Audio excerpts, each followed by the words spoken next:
completely wrong facts that people still believe. The Great Lie of China. If you actually ended up becoming one of the fortunate few people who achieved their childhood goal of becoming an astronaut, you would at some point have the opportunity to go to space. And during that time in space, if you happened to look down at the Earth, you would at some point find the Great Wall of China, right? We all know that the Great Wall of China is visible to the naked eye in space because of its sheer massive size. But what if I told you that wasn't the case at all? And the origins of this folktale actually date back to comic books. Let me explain. There is no doubt that the Great Wall of China is one of the coolest man-made structures on this entire planet. The history, the architecture, the grandeur, it's all insane. And because of that, the Great Wall was a perfect candidate for the perfect lie. And this lie actually dates back as far as 1932. During this time, Ripley's Believe It or Not, yeah, the people that made the best book at the book fairs, were doing short stories and comic strips. And potentially one of their most iconic comic strips stated that the Great Wall of China was the mightiest work of man, and that it was the only man-made structure that was visible not from space, but from the moon. The comic goes on to state other facts and information about the Great Wall of China, but that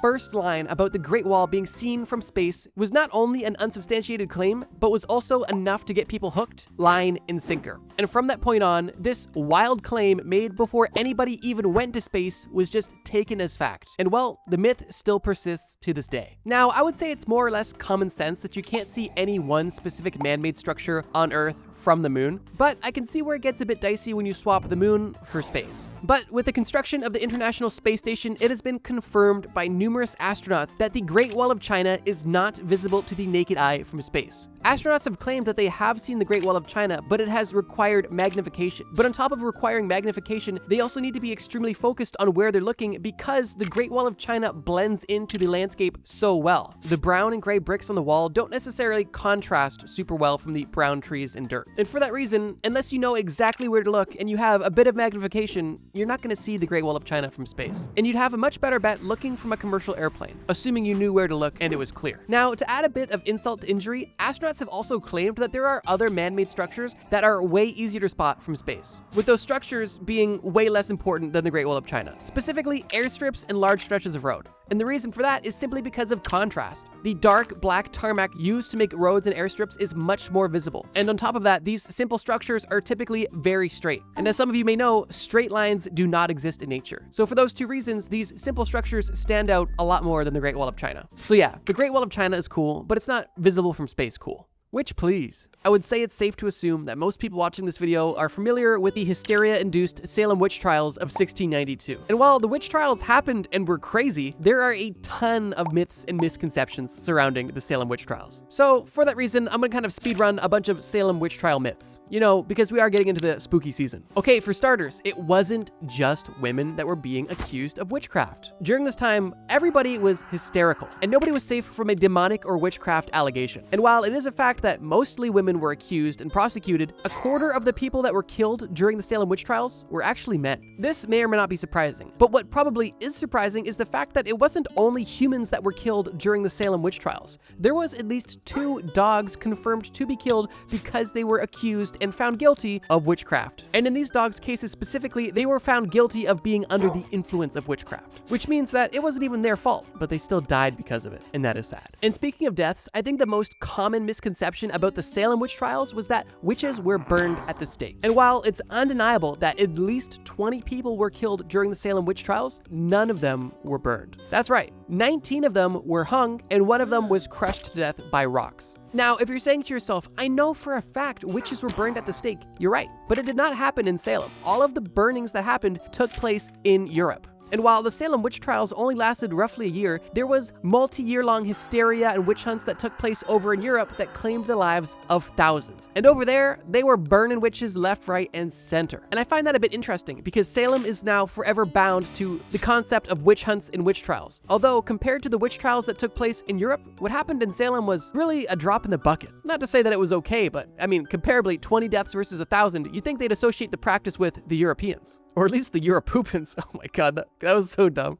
Razor sharp lies. When I was a young, naive little bro, I was once told that if you shaved your face, the facial hair would grow back thicker, fuller, and darker. And hearing this as like a 13, 14-year-old bro, all I wanted to do was shave because I really wanted to have some cool facial hair and seem older than I was, like every other kid does. I remember shaving and bleeding a lot, but never making any facial hair progress. And I actually ended up giving up on the practice before I ever learned the truth. And if you had a similar situation, well, welcome to the club, because a lot of people have not only heard this myth, but actively fall for it every single day. The origins of this myth, interestingly, are unknown, although clinical studies disproving this myth date back all the way into the 1920s, which just goes to show how prolific this myth is, because we have literally had clinical studies for almost 100 years proving that shaving does not affect your hair thickness, but people still believe it. And while it actually has no physical effect, appearances are something we can discuss. And here's what I mean by that. When you shave, the razor cuts the hair on the surface of the skin, but it has no effect on the follicle deep below the skin. The hair that was on your face went from a long pointed tip to a short nub. And this little nub of hair can feel coarser as it begins to grow out. And if you couple this short-lived bluntness of the freshly shaved hair with the fact that the new hair that is growing hasn't yet been exposed to any chemicals or sunlight to lighten it, then you may feel like this new freshly shaved hair is coming back thicker and darker. But in reality, it's more or less of an optical illusion that typically only lasts a few days. The ladies are gonna know what I'm talking about. You know, if you shave your legs and then a few days later your legs feel prickly, that's because of the blunted, coarse hair. You're not getting hairier or growing new hair, it's just the hair that was there needs some time to grow that fine tip again. And if there really was any truth to this myth, don't you think shaving your head would become the #1 remedy for baldness? I mean, to be fair, it kind of is the #1 remedy or solution, but not because it grows your hair back. It just prevents you from looking like Murr from Impractical Jokers. But yeah, while there are genuine methods of regrowing hair and making your hair thicker, shaving is not one of them. And I'm glad it's not, because that would literally make the entire act counterproductive. The baby bird belief. Have you ever been out on a walk? When you see a vulnerable, injured baby bird on the sidewalk all by himself, this is a deeply heartbreaking sight, and all you want to do is help out this little baby bird. But right as you kneel down to pick up this bird and put them anywhere else, your friend tells you, hey, you can't touch this baby bird. If you touch this baby bird, its mom will pick up on your scent and abandon this bird completely. If you touch it, it's gonna die. The best thing you can do is leave it. So then you and your friend continue to walk on the sidewalk, only for that bird to get run over by a guy on a one wheel. Tragic.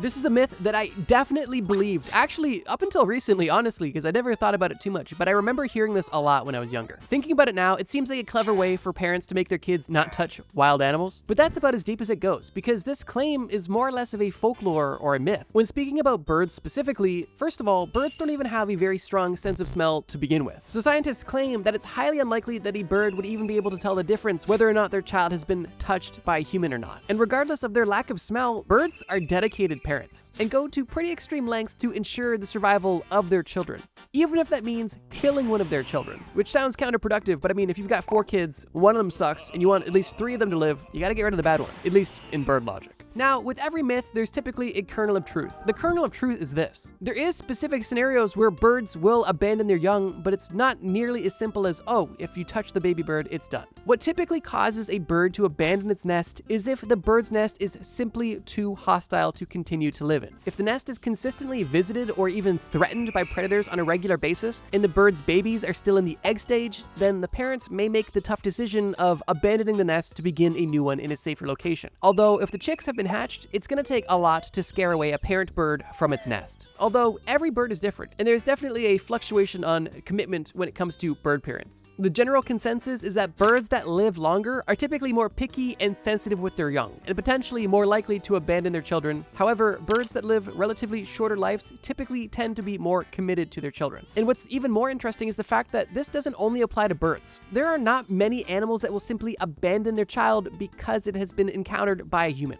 with one of the notable exceptions being rabbits. Rabbits in general live very high stress lives and can even die from stress if you try to pick one up. But besides rabbits, most animals are not going to ditch their kids simply because you touch them. Now, with all of this being said, I feel like it's important to note that you shouldn't be touching baby animals in most cases. You don't know what diseases they have, and they don't know what diseases you have. In most cases, baby animals are not far from their mothers, and even if you don't see them, the parents are typically watching or not too far away. And if you find yourself in a situation where there is a vulnerable baby animal that is in desperate need of your help, don't neglect it out of fear of it being abandoned. However, if there's a baby animal that you see that's safe, although alone, it's best to leave it alone and assume that the parent is nearby, which is often the case. Although, use your discretion and feel free to call your local animal shelter to get more professional advice. The mouthful myth. Have you ever been watching TV and either seen somebody have a seizure or maybe get knocked out in a fight, only for people to run to the rescue and put them on their side and maybe even put something in their mouth to ensure that they do not swallow their tongue? I know I have, and I can't pinpoint exactly where, honestly, but I know for a fact that I've heard that it's not only possible, but a genuine risk that if you become unconscious, whether through sleeping, seizure, or trauma, that there's a chance that you could swallow your tongue and suffocate. If you've heard or potentially even believed this myth, it honestly kind of makes sense. I mean, your tongue is long, and if you're not actively controlling it, it could potentially go the wrong way. But the truth of the matter is that it is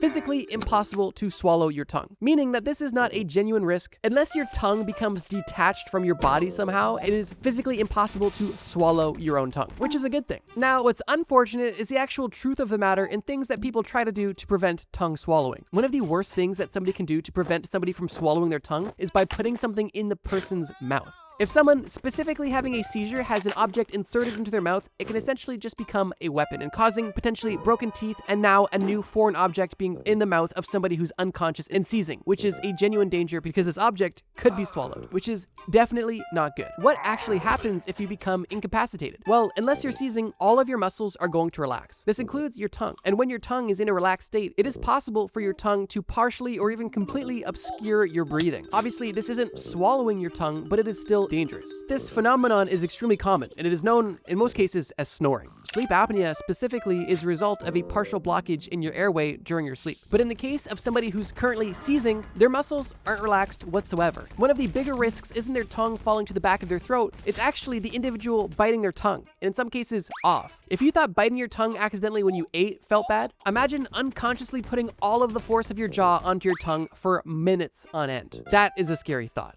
But in either of these situations, whether your body is relaxed or tense, it is impossible to swallow your own tongue, although it doesn't mean that you shouldn't consider it when helping somebody who is unconscious. The best way to really help anybody who's unconscious is to put them into the recovery position, which can prevent tongue issues and allow somebody to vomit without choking on it as well. Here's a quick graphic on how to do the recovery position in case you wanted to know. Honestly, doesn't hurt to know because it literally could save somebody's life. But this video isn't about saving lives, it's about disproving myths. So let's keep going. Dead toenail tails. You and the neighbor kid are hanging out. And during this hangout, you guys get bored. And the neighbor kid says, hey, let me show you something. It's pretty cool. You follow him outside and you guys go on a short walk when you end up in a dark building in a basement. He turns on the light in this basement and all you see is doors on a wall. The neighbor kid opens one of these doors and pulls out a tray. And on this tray, disturbingly, is a dead body. You don't even believe what you're seeing at first and assume you're in a haunted house. When the neighbor kid confirms your worst nightmare, he says, look at this dead person. You reluctantly take a peek and say, yeah, what about it? When he tells you their hair and nails are still growing. Look, I was here yesterday and their hair and nails weren't nearly this long. At that point, morbid curiosity takes over and you take a look at their fingernails, which do look a bit long. But then you ask the neighbor kid, wait, you were here yesterday? And then you both decide to stop disturbing the dead and leave. That story admittedly was morbid, but it helps me paint the picture of this next misconception. Seemingly forever now, people have believed that after you die, you still continue to have hair and nail growth for some time after death. And whether or not this is something you've ever heard or believed, the reality is this. No human grows hair or grows their nails after death. Although, similar to the shaving thing, there is a bit of an optical illusion at play, and it is a morbid one. At this point, numerous dermatologists have debunked this myth simply by claiming is what you're seeing when you see potential nail growth or hair growth after someone dies isn't the actual growth of the hair or nails at all. What it is a dehydration of the body causing a retraction of the skin, appearing the hair and nails to seem larger or longer. And while that may give you some clarity, it still doesn't answer why you're hanging out with a dead body. But seriously, to grow hair and nails, your body needs to be 1, alive, and 2, able to regulate a complex hormonal system that allows the creation of hair and nails to even happen. And this is even a struggle for some people that are alive, let alone dead people. But leaving Will Smith's husband out of it, to further prove this point, we're going to now show you graphic images of dead people. 3, 2, I am just kidding, and I know some of you were kind of looking forward to it, and you need to seek help. Food fairy tales. Admittedly, transitioning from dead people to food isn't ideal, but here we are. And we've got a stinker. I would argue that most people have at least heard, or potentially even still believe, that eating turkey specifically makes you sleepy. And they might even have evidence to back it up, which I'll quickly explain. People that believe that turkey makes you feel sleepy believe this because there is a chemical known as tryptophan within turkey. Interestingly, there is scientific evidence that shows that tryptophan is involved in sleep and mood control and can even cause drowsiness. And L-tryptophan has even been sold and marketed as a sleep aid. So far, it seems like turkey making you sleepy is proven true, right? But here's where things get interesting. Because while all of this is true, turkey meat is not the only meat that contains tryptophan. For example, chicken and minced beef also contain nearly the exact same amount of tryptophan, roughly 350 milligrams per 150 grams of meat. But besides this, pork and cheese actually have more tryptophan than turkey, which kind of muddies up the equation a bit, because nobody talks about eating pork or cheese and then going to bed, or chicken or beef for that matter. It's always turkey. But to make things even more muddy, L-tryptophan supplements are typically recommended on an empty stomach to help maximize absorption. And if you're eating turkey with, a Thanksgiving meal, with stuffing, with bread, with other things, your absorption of that tryptophan is going to be lower than if you were just eating turkey by itself, further reducing its effectiveness. I don't want to get all technical on you, but here's the truth. A lot of people believe that eating turkey specifically makes you sleepy because it's full of tryptophan. And while on the surface that seems like it's plausible, in reality, the reason why people feel so tired after eating a huge turkey meal, typically on Christmas or Thanksgiving, is because exactly that. They are eating a huge meal, and it's the meal itself that is causing the drowsiness. Any large, solid meal can induce sleepiness because of the increased blood flow and oxygen to the digestive system. And why that is because if there is extra blood and oxygen in your digestive tract, you know where it's not? In your brain, which means that you're literally going to feel more lethargic, and in most cases, sleepy. So yeah, turkey won't make you any more sleepier than chicken or beef would. And if you're sitting at Thanksgiving dinner wondering why your dad is asleep at the table, it's not because he had too much turkey. It's because he had 14 beers in the garage before dinner. The lazy brain legend. Quickly, if you guys are enjoying this video and would like to see me make another video on completely wrong facts, feel free to leave a like or leave a comment saying part 2. That way I know that you guys really want a follow-up to this video. Also, if you're part of the 70-something% of people that aren't subscribed, feel free to consider it. We make pretty good videos and we post every Friday. Now, let's talk about your lazy brain. We all know that in 2025, there is an endless supply of self-help gurus telling you that you need to be better and selling you the solution to be better. But the reality is, this business practice is nowhere near new, and people were even doing this as early as 1907. What were people saying in 1907? Well, they were saying that you are only using roughly 10% of your brain. And this slogan kind of got a lot of traction and allowed a lot of people to make a lot of money selling ways to tap into untapped potential within your brain. And from these claims dating back as early as 1907, people to this day still quote and believe that you only use roughly 10% of your brain. But is it really true? Well, according to evidence from studies of brain damage, brain imaging, localization of function within the brain, and even metabolic studies of the brain, people use much more than just 10% of their brains. Now, specifically focusing on the brain imaging studies, out of the countless brain imaging studies that have taken place, none of them have ever shown an area of the brain to be fully silent or inactive. What they did find was that many functions of the brain are highly localized, with different tasks being allocated to different parts of the brain, which is, I think at this point, relatively common knowledge, at least the left and right hemisphere part, but it obviously goes much deeper than that. But that alone kind of just disproves the entire myth that we only use 10% of our brain. It would make no sense for our most vital organ that is literally consuming most of our calories, at least compared to other organs, to be so dormant. It makes almost no sense, and I would probably argue that even when you are sleeping, or potentially even unconscious, you are using more than 10% of your brain because of all of the unconscious acts that your body is consistently doing. I would even argue that your dad passed out on the Thanksgiving table has more than 10% brain activity, even if he only has 10% of a normal brain. Regardless, outside of just imaging studies, neuroscientists have even probed individual, localized micro parts of the brain to test the response of single neurons. And even those tests revealed that there was no gaps or inactive areas. Everywhere that they probed in the brain was able to essentially respond to the stimuli, proving that all of the brain was active. And whether or not all of the brain is doing equal quality or efficient work is a different conversation. But the claim of 90% of the brain being unused is completely untrue, at least from a biological standpoint. There may be a separate argument specifically about this conscious versus subconscious mind, but even still, your subconscious mind is active, it's not dormant, it's just not fully within your control. So yeah, good news, you use more than 10% of your brain. The bad news is even 100% of zero IQ is still zero IQ. How humans survived in every time period. This is you. The average, everyday, modern human being. Historically speaking, you are soft, squishy, and weak. And although you may not look like it, you are an apex predator, residing at the very top of the global food chain. But this has not always been the case. And this evolution of human dominance has taken hundreds of thousands of years to manifest. And where it's gotten us is you laying on the couch ordering Uber Eats without a care in the world. But the struggles that humanity has faced to get us to this very position is anything but pretty. And it's for this very reason that we are going to be investigating exactly how humans endured and survived every era of history, as well as seeing what it would take for a modern human to survive in previous time periods. Let's begin. The Stone Age.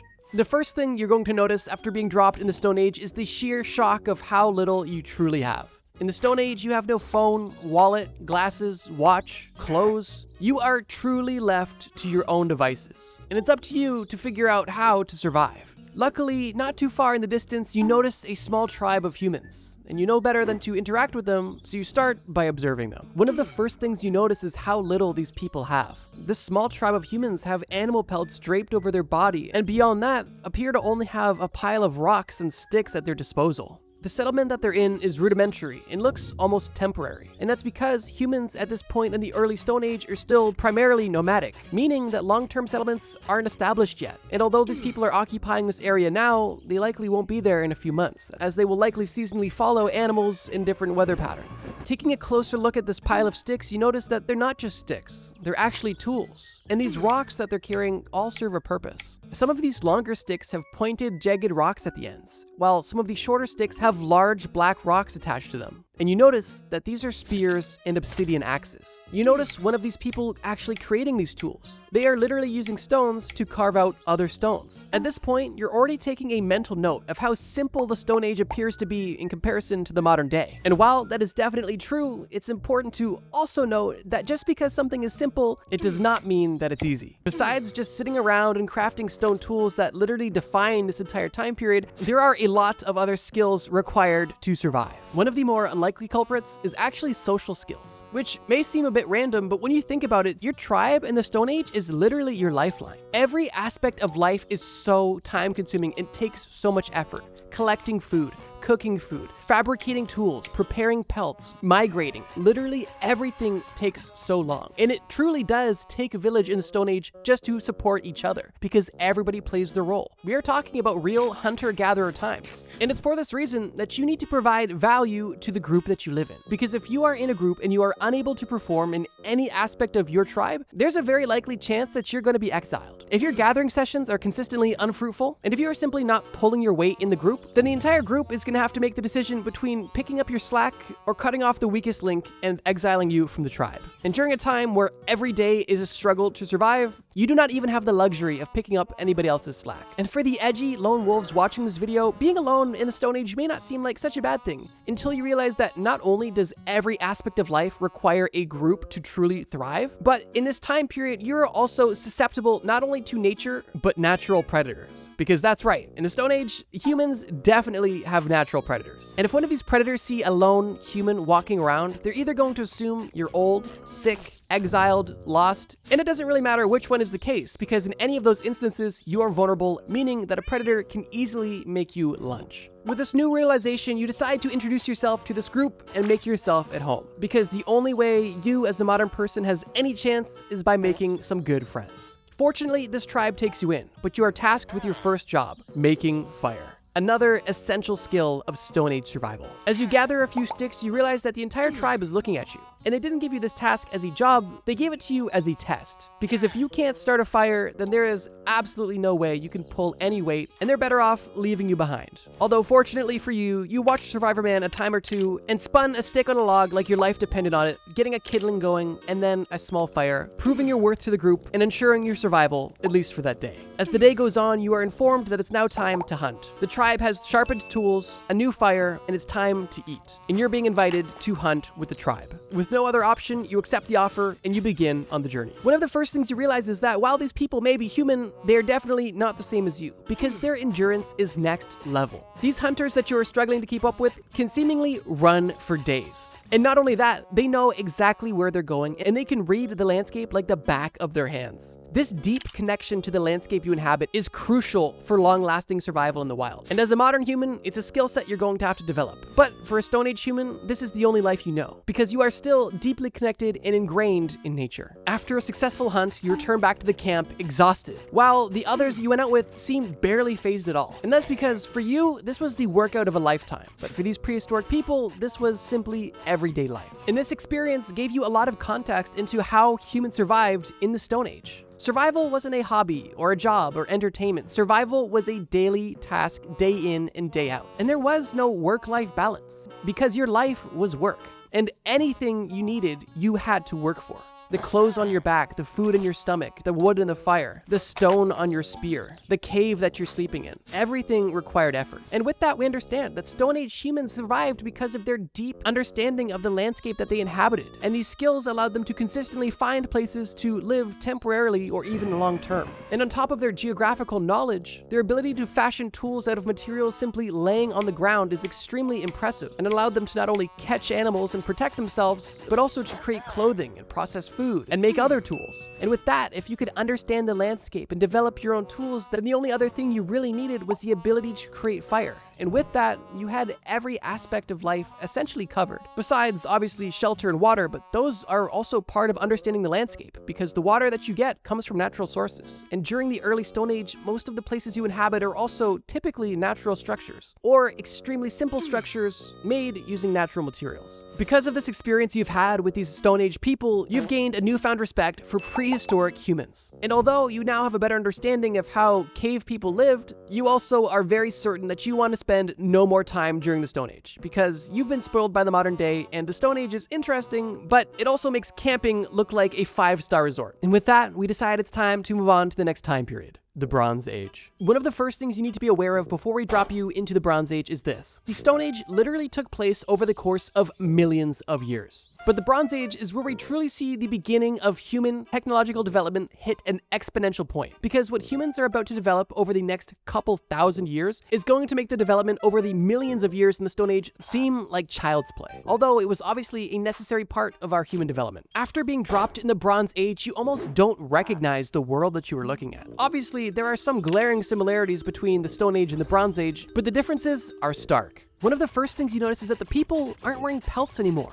They're wearing clothes. And now you feel underdressed because you're the only one wearing a loincloth. But beyond just the clothing that people are wearing, society looks completely different than it did in the Stone Age. In the Bronze Age, we see people begin to create settlements. And with that, we see agriculture, we see animal farming, we see settlements. And for the first time, we see two very important innovations. We see metal forging and we see the wheel. The collection and forging of metals is what obviously separates the Stone Age and the Bronze Age. And while upgrading from obsidian tools to copper swords is definitely an improvement and ensures that tools are able to last a lot longer, it isn't the only notable change by far. Having tools made in a new material is cool, but having a new material that allows the door to open for expertise to flourish and for unique tools to exist definitely opened up the floodgates for more innovation. With metal forging existing, we now have a method for creative people to develop and hone in their skills. And instead of relying on using a dull rock to sharpen a sharp rock, we now have the opportunity to create nearly anything we can imagine, at least for the time. And with that, the simple introduction of this new metal alone, society begins to evolve. Because now we have artisans and experts, and then we have early jobs and an early economy based off of these new items and metals. And things are already developing at a pace quicker than I can describe. But besides just having new metals and new jobs because of it, we also have the wheel. And the wheel was crucial for literally mobilizing society. Not only did we see civilization establish settlements in the Bronze Age, but we also saw settlements become connected because of the wheel. And these settlements became connected through trade routes and war. Two things that also went on to further evolve society. However, even with all of these revolutionary technological developments, the Bronze Age to a modern human still seems like an extremely slow and barbaric way of life. And for that reason, you need to learn exactly how to acclimate to this time period. Fortunately, the development you found yourself near has almost everything a human could need. And one of the first things you do is get yourself some new drip, because that loincloth had the ladies and the men looking at you the wrong way. Walking through this village, you understand that community is still extremely important. However, this stage of the game, by game I mean history, is a lot less grindy. Instead of spending all day looking for berries, you're simply picking the berries in the garden. Instead of spending the entire day looking for a goat, you are simply taking one from the farm. And instead of feeling like you have to do everything all the time, for the first time you feel like you actually have the opportunity to specialize and focus on something. And although things are definitely looking a lot better than they did in the Stone Age, in the Bronze Age, you still need to make sure that you're carrying your own weight, because at the end of the day, you need to put a roof over your head and food in your stomach today. And what that means is you once again need to provide value. And while the value you provide in the Bronze Age Age looks different than the Stone Age, the general concept still applies. There are no free lunches, and if you want to survive, you need to do something. Although in the Bronze Age, there are more opportunities. Since your goal is survival, you decide that joining any sort of army is not for you, and you're also not interested in any form of combat sport involving a copper sword. You briefly ponder potentially becoming a criminal, because then anything you want is free. Although, after seeing how basically every crime can be punishable by death during this period of time, you realize that a modest job may be your best way of surviving. Even though there's a lot more technology in the Bronze Age, the components required for life are still the same. You need food, water, and shelter. And the one job that you identify that can provide you all of this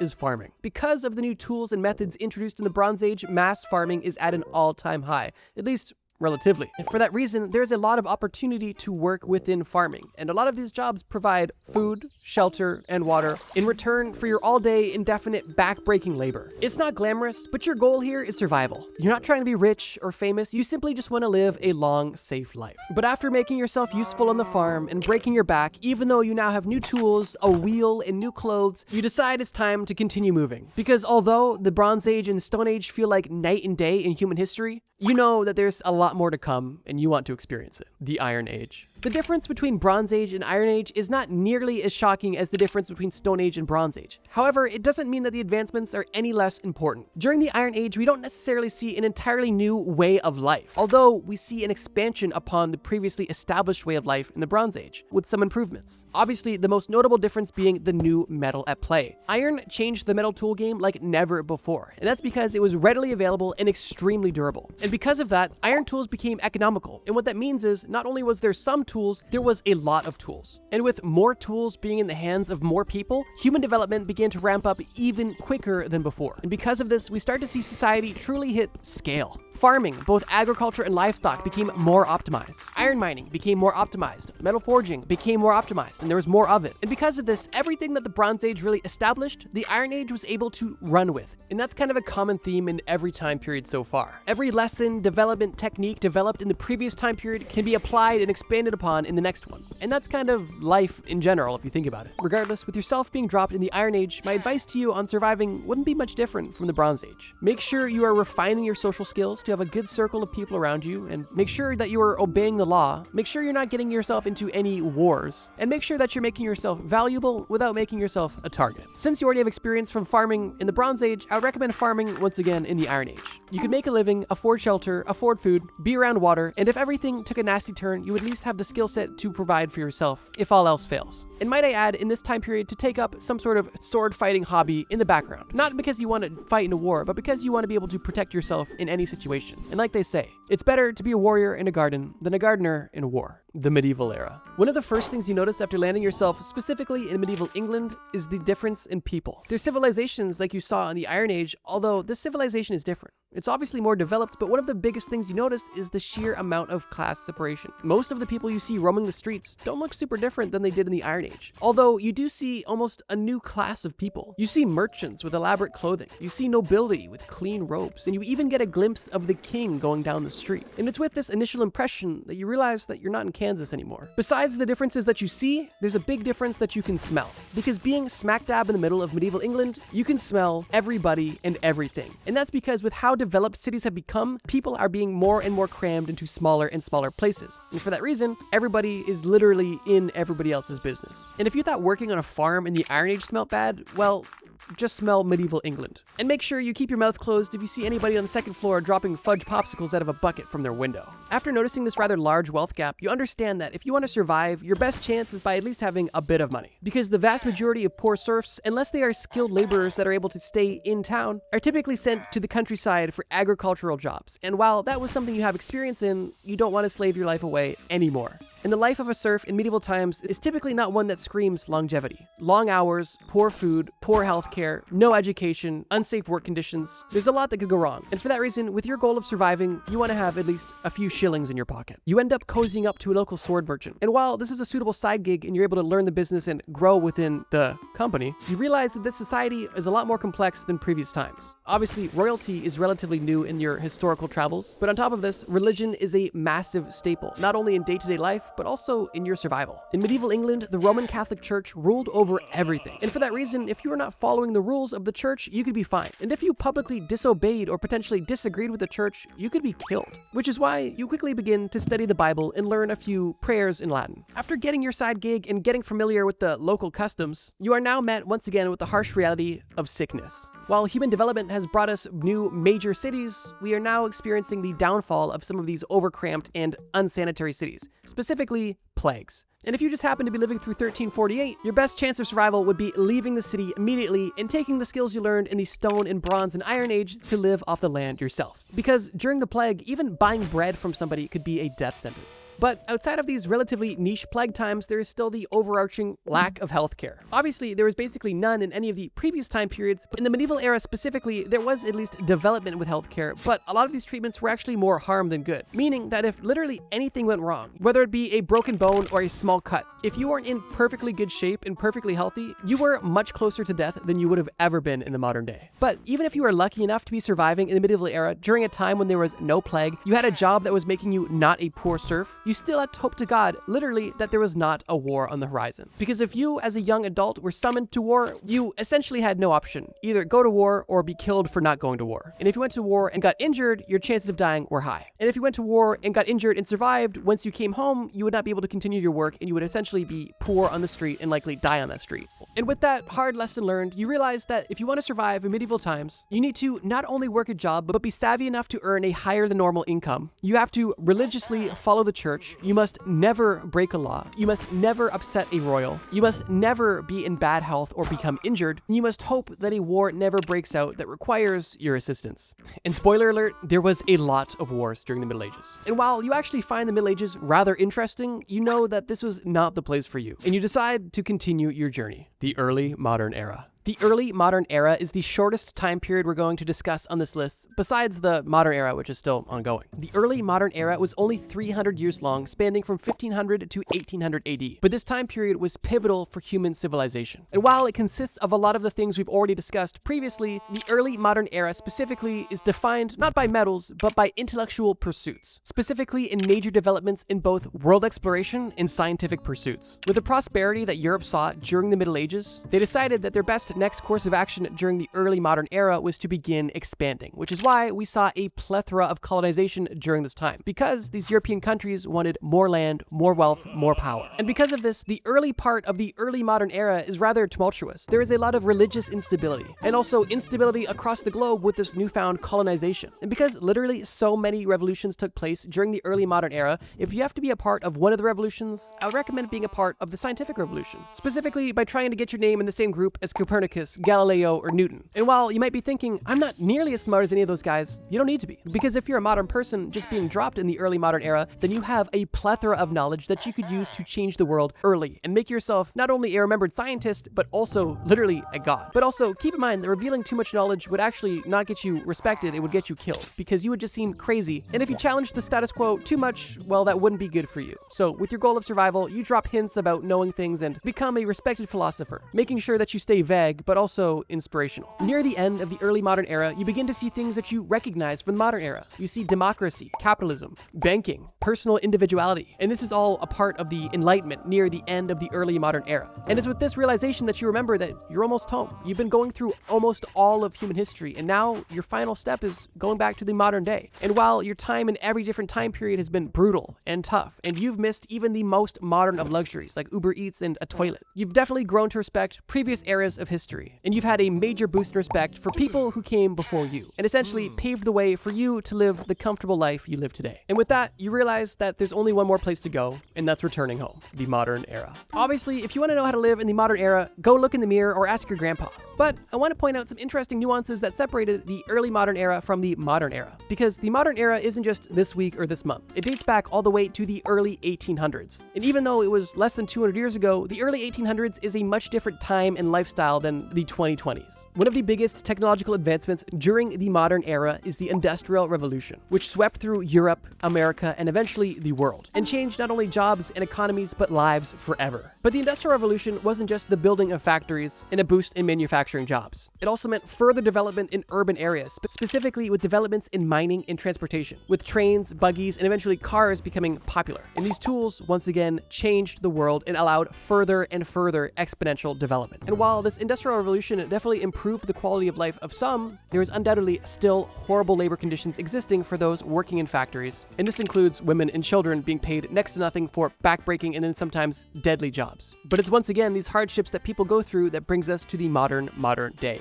2025. Now, this is not to say that the modern day is perfect, because it's not by any means. And this also isn't to say that every hardship in the past has been justified because it led us to today. Although, what I am trying to say is that the world we live in today is a work in progress and has been developed by hundreds of thousands of years of human development, driven by the urge to do better and never give up. Humans have always endured, persevered, and grew. And if you look at the timeline of humanity, that is a fact. So, although in the modern day we may have our own issues and be squishier than we used to be, we are still actively participating in this ongoing pursuit of human development. And humans, at the end of the day, are badasses. While there's definitely issues in the modern day, life has never been more comfortable and convenient and easier to at least stay alive in. And with that, ladies, the most insane, dangerous places you've never heard of. You and your best friend have decided to go to Ethiopia to explore the landscape and to do some hiking. You find yourself camping and living off the land, sleeping in tents, stargazing, and fortunately you did pack food because catching decent food in the middle of a Ethiopian desert isn't quite ideal. As the sun rises one morning, you decide to go a place you haven't quite explored yet. A direction that from a distance doesn't look anything special, but for some reason it's calling your name. You set off walking through the rather flat and barren landscape, with mountains off in the distance, but nothing particularly special, until you notice something strange in the distance. You find yourself approaching small pools of water, but these pools of water don't quite look right. You see boulders and rocks that are orange and yellow and white. You see water that is varying colors of green, and you feel like you almost walked into an alien planet. As you approach some of these pools of water, you realize they're not just sedentary pools of water, they're volcanic hot springs, and they're steaming. At this point, you're standing directly beside one of these large green puddles surrounded by orange and yellow rocks, and your friend starts to cough almost uncontrollably. They're telling you that their throat is burning and they run away because they can't catch their breath and they feel like they're literally inhaling bleach. Whatever was affecting them wasn't affecting you, and you decide that you want to investigate a bit further. This green, warm water is essentially at this point begging for you to touch it, and you dip your hand in this water. It's warm to the touch and only slightly warmer than a hot tub, but it has a strange sensation that feels a little bit more than just typical hot water. You notice your hand went from a warm sensation to almost numb, and at that point you lift your hand out of the water to realize that the hand that you once had is no longer there, and you are simply left with exposed bone. This water is not only boiling, but extremely acidic. More acidic than battery acid and 10 times stronger than the acid we all carry in our stomachs. Understandably terrified, you sprint away from this demonic puddle of water and catch up with your friend who's only now catching your breath. You two are both too freaked out to even speak and decide to sprint back to your base camp only a few kilometers away. It's only on your way back to base camp when you start to feel the effects of the extreme dehydration you and your friend are suffering. You don't have any moisture to sweat. Your muscles are beginning to cramp uncontrollably, and all you and your friend can do is simply sit and hope that something, anything, could potentially come to save you. But in the middle of a barren wasteland in Ethiopia, help isn't coming, and you and your friend just became victims of the Danakil Depression.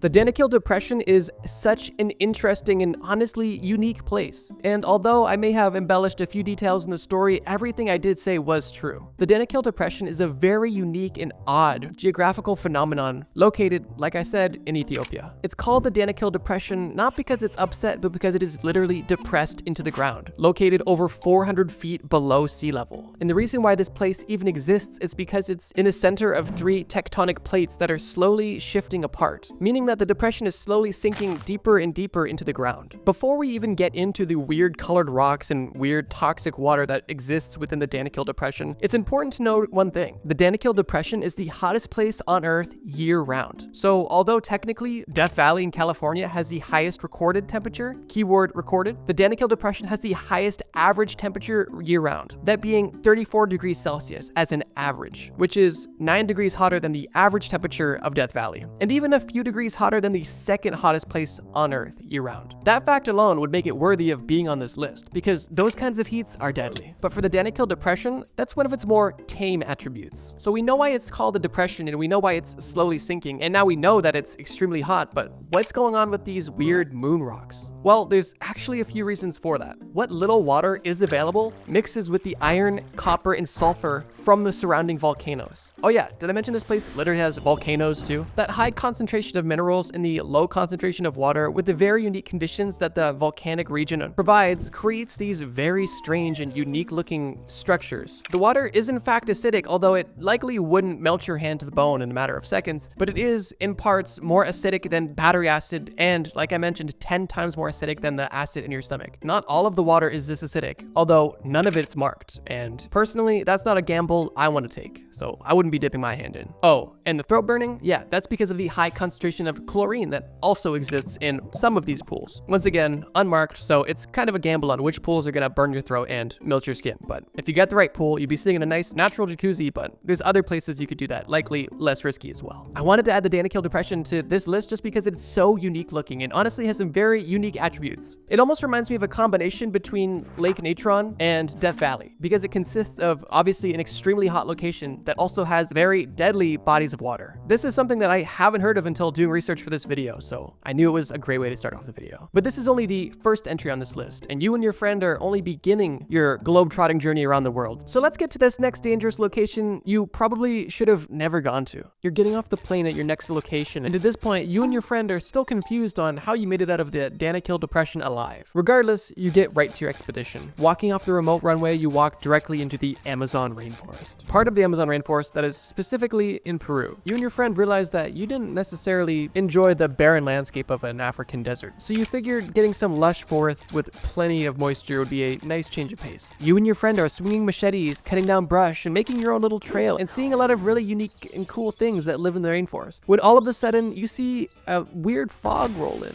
This isn't necessarily uncommon for the rainforest, as fog is common in particular parts, but you're not at a particularly high elevation, but it doesn't strike you as too peculiar. You keep hacking and slashing, and you notice that you're getting closer and closer to a river, something you've been looking for at this point as you've exhausted all of your water. You and your friend are definitely more timid about random water sources at this point, but this water is normal. It's not green, it's not surrounded by volcanic sulfur rocks, nobody's breathing in chlorine gas, and everything seems to be fine. Besides the fog that's gotten thicker and thicker, and seemingly warmer. But you brush off that warm fog as simply a product of hiking through the rainforest, and a mixture of the humidity plus your body heat would make any fog feel warm. Your friend, less careful than you, decides that it's the perfect time for a swim, and although he can't see the water, he knows where it is. So he takes off his backpack and jumps directly in. And as soon as his body touches the water, you hear the most blood-curdling scream you could ever imagine. Obviously, your friend must have landed on a rock or been bitten by an animal, so you instantly rush in after him to drag him out. And as soon as you jump in, you understand why your friend was screaming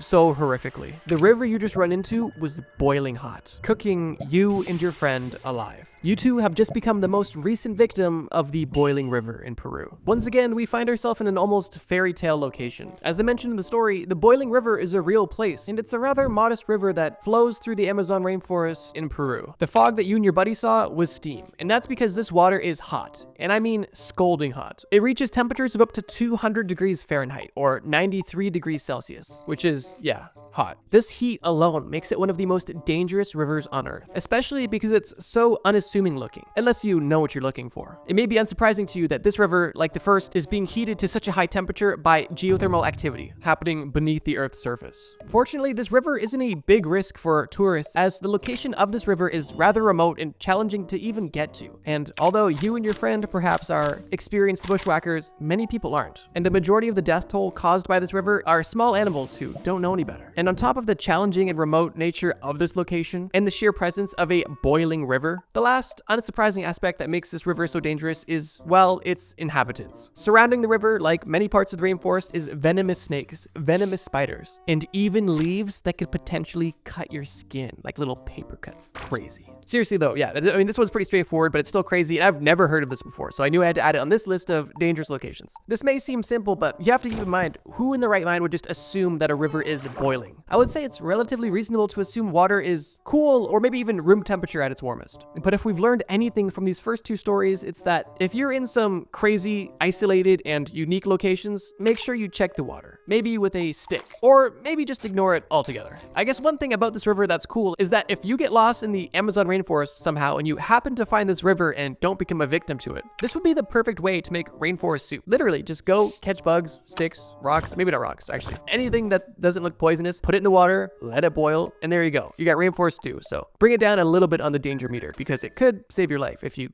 live off stew. But okay, let's get to the next location. You and your friend once again find yourself in a familiar place, sitting beside each other on an airplane. Although this time you're more bandaged up and a bit more damaged than you were before. You and your friend are discussing how you must have a guardian angel because even though you are ending up in these deadly locations, you're still somehow just barely escaping, mysteriously. And you're also discussing how you're upset that you never got to make rainforest soup, at least with ingredients that are not your body. It was at this moment when you land and get to your next destination, a destination that is a huge change of pace from the ones you visited so far. You walk off the plane and onto the frozen lake, which is the only runway in and out of this city, and you take a deep breath, only to have your nostrils almost instantly frozen. You were bundled up as much as you could be, but even with the warmest clothes you could find, there's not much you can do against the frigid temperatures of where you're currently at. You have just landed in Oymyakon, an extremely remote part of Russia, which is not only extremely isolated, but it's also the coldest inhabited place on Earth. Plot twist, eh? You and your friend didn't die this time. Wow.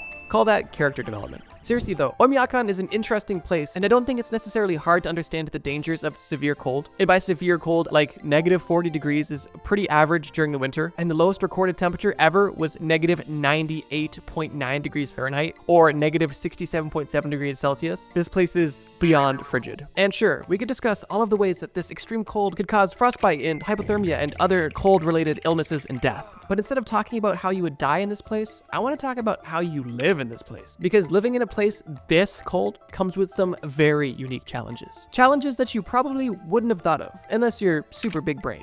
And in that case, good for you. The geographic location of the city also not only causes cold temperatures, but causes very weird day-night cycles. Like a lot of places in the Arctic Circle, this isn't too uncommon, so I won't stay on it for too long, but there is extremely dark winters where there is literally just a sunset for weeks on end, which is by itself quite eerie, but that's like a minor detail. The way that this temperature affects everyday life for the people that live here is just rather unusual, and personally unideal. You honestly don't even really live here, you just survive here. One of the first extreme inconveniences is the fact that these houses do not have plumbing. And one of the most important aspects of plumbing is your toilet. That's a creature comfort that you give up to live in one of the coldest places on Earth. What you have instead is a nice, shiny outhouse outside. Basically a wooden box around a hole in the ground. But Shrek had one, so that's kind of cool. And while they do have water that runs through their house, it is heated up through cold generators and distributed through the city via a truck that is literally moving boiling water so that it doesn't freeze in the pipe and burst them, which is likely a common occurrence. And even with this minimal running water, it's still extremely inconvenient. But that still is only the tip of the iceberg. See what I did there? Because this place is so cold, parts of regular cars just stop working. The oil gets extremely viscous, which prevent the engine from even starting, which is why locals either have to keep their car running consistently to maintain a proper engine temperature, or if they do decide to turn off their car, they have to essentially light a fire under their engine for a good 10-15 minutes to allow the oil to heat up to become less viscous to allow the engine to hopefully start. So you can really take your pick there, but for most people it's more convenient to simply just leave the car idling. Another pretty major inconvenience. So yeah, so far we got no toilet, permanently idling vehicles, and also permafrost, which means for us, no vegetation, making vegetables extremely rare, and your diet almost fully meat,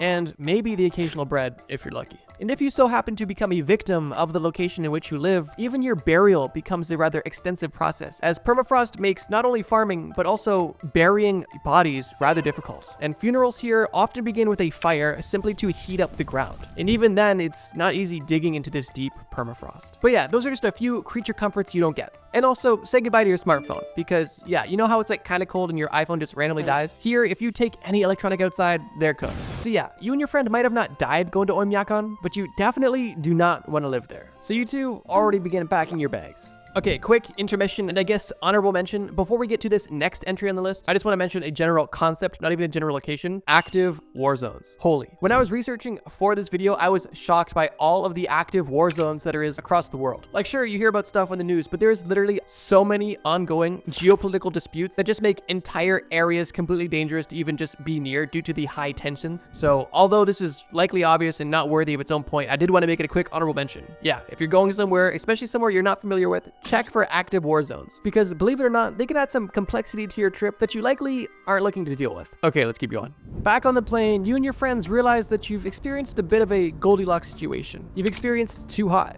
Now you've experienced too cold. And the next place you're going definitely is going to be just right. Reluctantly, you decide to go back to Africa, but not Ethiopia. You decide to go to the Congo. It's in a different part of Africa, so it's got to be different. You touch down in a city known as Goma, and it's a relatively beautiful place. Once again, you want to continue your hobby of hiking, and you see a beautiful mountain that is just calling your name. The mountain is known as Mount Nyiragongo, but little do you and your friend know, it's also known as the Nyiragongo volcano. Your hike up is relatively peaceful, although you don't see too many locals, but you do see a few scientists wearing some funny looking silver suits. And as you approach the summit of the mountain, you prepare to look over the amazing landscape that you've been spending the last few days in. But as you get closer and closer to the top of the mountain, you realize there is no top of this mountain. There is only a ledge.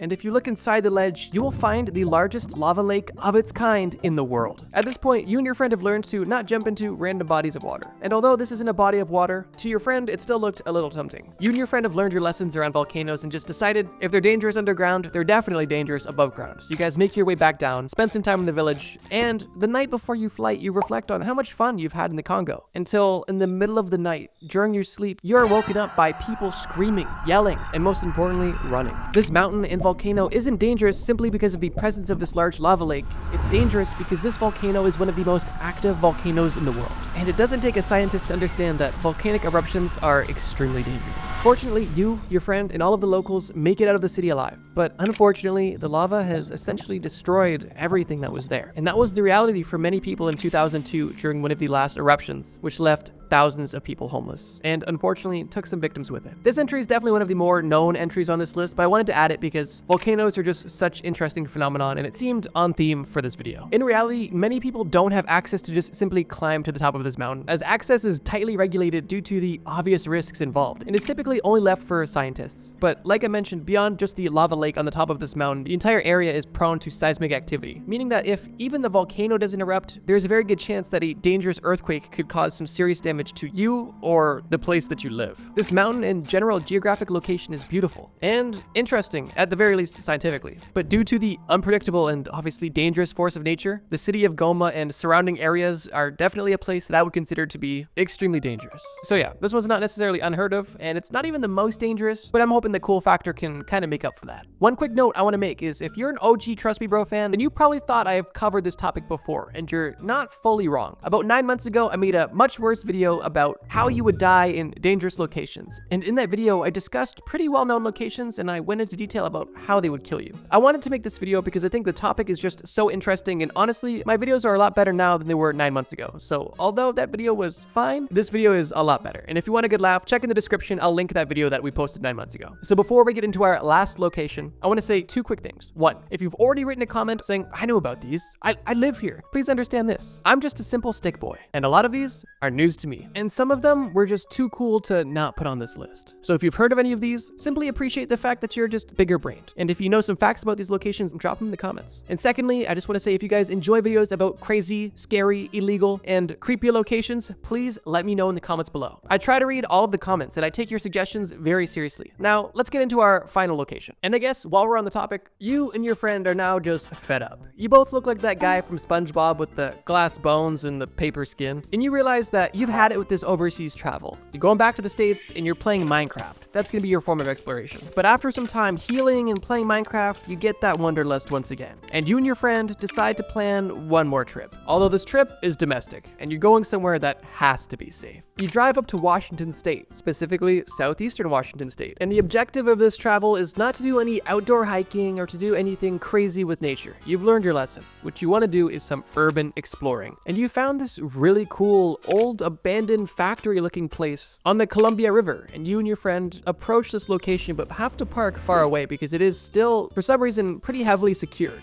But you guys are slick. You hike at night into this abandoned facility.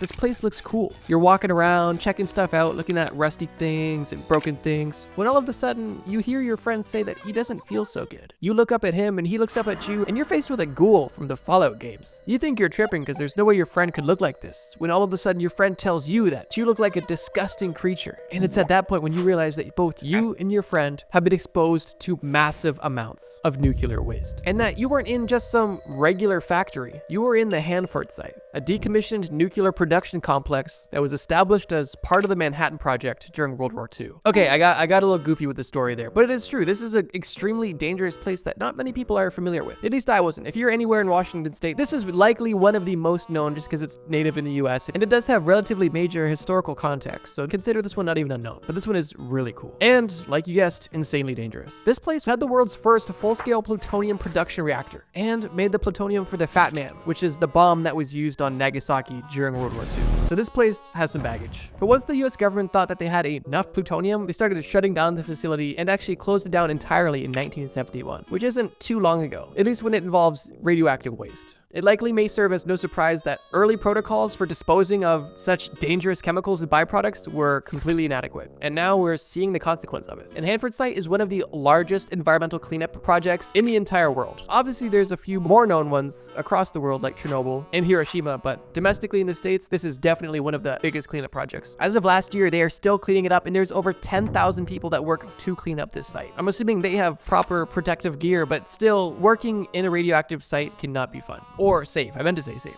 Fun or safe. You and your friend survived so many near-death experiences just to turn into ghouls, which I guess is now fine because now you guys can live forever and experience all the places that would have killed you before. What a happy ending. How to get rich in every time period. Not too long ago, I made a video about what it was like to be rich in every time period, and you guys really liked that video. In that video, I talked about the experiences and the lifestyle of wealthy people in every time period, and only briefly touched on how that wealth was typically acquired. But in this video, I wanted to provide some perspective on how wealth could be made and how you could get rich in every time period. Let's get started. The Stone Age. This segment is likely going to be the most wholesome on the entire list, and that's just because the Stone Age was a simpler time. Genuinely, not many things were required to be wealthy, and the concept of being rich or wealthy didn't even exist. In the Stone Age, simply surviving was hard enough. So if you miraculously survived childbirth and somehow survived the brutality of a Stone Age childhood, you were already essentially a billionaire. And everything even remotely close to wealth had to do directly with your survivability. That meant food, shelter, water, were your livelihood, and in turn, your wealth. So now that we understand that the modern concept of wealth simply doesn't apply here, what does wealth look like in the Stone Age, and how could you acquire it? Let's start from the beginning. Like I mentioned earlier, to be wealthy, you first need to be alive. And that means the basis of our wealth will be our life. And as a baby, our life is in the hands of our parents. So the original rich babies or boss babies or Nepo babies were simply kids that were lucky enough to have parents that didn't die during childbirth or didn't accidentally kill them or allow them to be killed in their likely harsh environment. Already, this is making me realize how much we take for granted. Next up, assuming your parents care about you, survived childbirth, don't plan on killing you, and are healthy, fit, and able to provide for you properly, you will be able to experience childhood the Stone Age way, which is basically just Minecraft, but not a game, just a reality. Now, assuming you survived your entire childhood and adolescence, you are now an adult in the Stone Age on your own, looking to build wealth for yourself. And by that, I mean literally just survive. I'm really stressing this point because it is extremely important to consider that simply surviving up until this point is a major achievement and basically the equivalent of being handed a $100 million trust fund as soon as you turn 18. But now in this hypothetical scenario, when you are alive, healthy, and on your own, what do you do next? Unfortunately, there is no online business or jobs, and if you want something, you have to go get it. Literally. The first thing you would need to get is food, which is the first and likely primary pillar of wealth in the Stone Age, a steady supply of food. Being on land that was fertile, not only for yourself but for animals, directly impacted your likelihood of survival, and therefore, your wealth. If you lived in the right biome, nature would provide for you, as long as you were a semi-skilled hunter and in tune with your environment. However, the wrong biome would leave you starved and dehydrated in only a matter of days. This directly ties into the next pillar of wealth, which I'll combine two separate parts into one: location and shelter. Of course, food is essential for life and, in this case, wealth. But like we discussed, to have this steady source of food, you must have a conducive environment environment, which in itself is a form of wealth. But I kind of already made that point, so without repeating myself, let's discuss the second part of this, shelter. Depending on what part of the Stone Age we're talking about, because it does go pretty far back, a lot of shelters were more or less natural, with the most common being a cave, hence the term caveman. If you wanted to be rich, and I mean ultra rich, you lived on land that provided you food and also had shelter that was ready for you to move right in. Consider this prime real estate. This is the prehistoric equivalent of moving into a condo that has a restaurant on the main floor. It's everything you need all in one place. Well, almost everything. We're still missing an essential component, which is the third pillar, that being water. You now have your prime real estate. You have your cave. You have your wild berries growing outside your cave apartment, and you have a steady flow of cute critters that you stomp on and eat on a daily basis. But the last thing to make you a true bajillionaire is to have a steady stream of fresh water, ideally trickling right through a stream right outside of your cave. Without water, shelter and food is almost useless because you won't be around long to enjoy it. So this supply of water is the perfect trifecta for your life and, in this case, your wealth. But it's a bit boring if we end there. What's wealth without a bit of legacy? And maybe someone to share it with. Just because living was hard enough in the Stone Age doesn't mean that there wasn't additional luxuries you could indulge in. And for this example, let's pick our bonuses. I have my cave, I have my food, I have my water. What am I missing? I'd say a cave woman to spend my days with and unga bunga with at night. And with your partner by your side, you're now able to continue your legacy, have Caveman Jr., and ideally allow them to inherit your success. And by that I mean your cave doesn't get raided, the stream doesn't dry up, and the animals don't migrate elsewhere. And spoiler alert, those are all going to happen. And all of your hard work is basically null and void because everything that you had to go through to build your wealth and literally survive is going to have to be done entirely from scratch once again by your children. I think I've made it crystal clear that wealth in the Stone Age is simply being alive. So to answer the question, how do you get rich in the Stone Age? You just don't die. The Bronze Age. No, not the guy that plays for the Lakers, the Bronze Age. The Bronze Age is really a landmark in terms of human development. And as we'll see in this segment, there are many changes between humans and wealth in the Stone Age and the Bronze Age. For starters, the Bronze Age is a much more concentrated timeline. The Stone Age, for example, literally goes on for millions of years, whereas the Bronze Age is roughly 2,000 years in total. Don't allow this relatively short timeline to fool you. The amount of development that took place during this era was rapid and impactful. Some major differences right off the bat between the Stone Age and the Bronze Age is that people began to settle. In the Stone Age, a lot of people were nomadic, similar to animals, going where the resources were, as typically ideal locations didn't last very long. But with the introduction of agriculture and other advanced survival techniques, people were able to settle in locations that were deemed ideal. One major difference between the Stone Age and the Bronze Age that was spawned out of settlements were possessions. Because when you are nomadic, you're not able to carry much with you, and for that reason, you didn't own much. On the contrary, when you have a place to call your own, you're able to start collecting a thing or two. And from that, begin to store value and ultimately accumulate wealth. Besides this, we are seeing early coinage, and with this, early commerce as well, which will serve as the foundation for how we measure wealth for the rest of the video. With developed skills, new tools, larger settlements, and early coinage, it's not hard to believe that trade was essentially inevitable. What did they trade, you may ask? Well,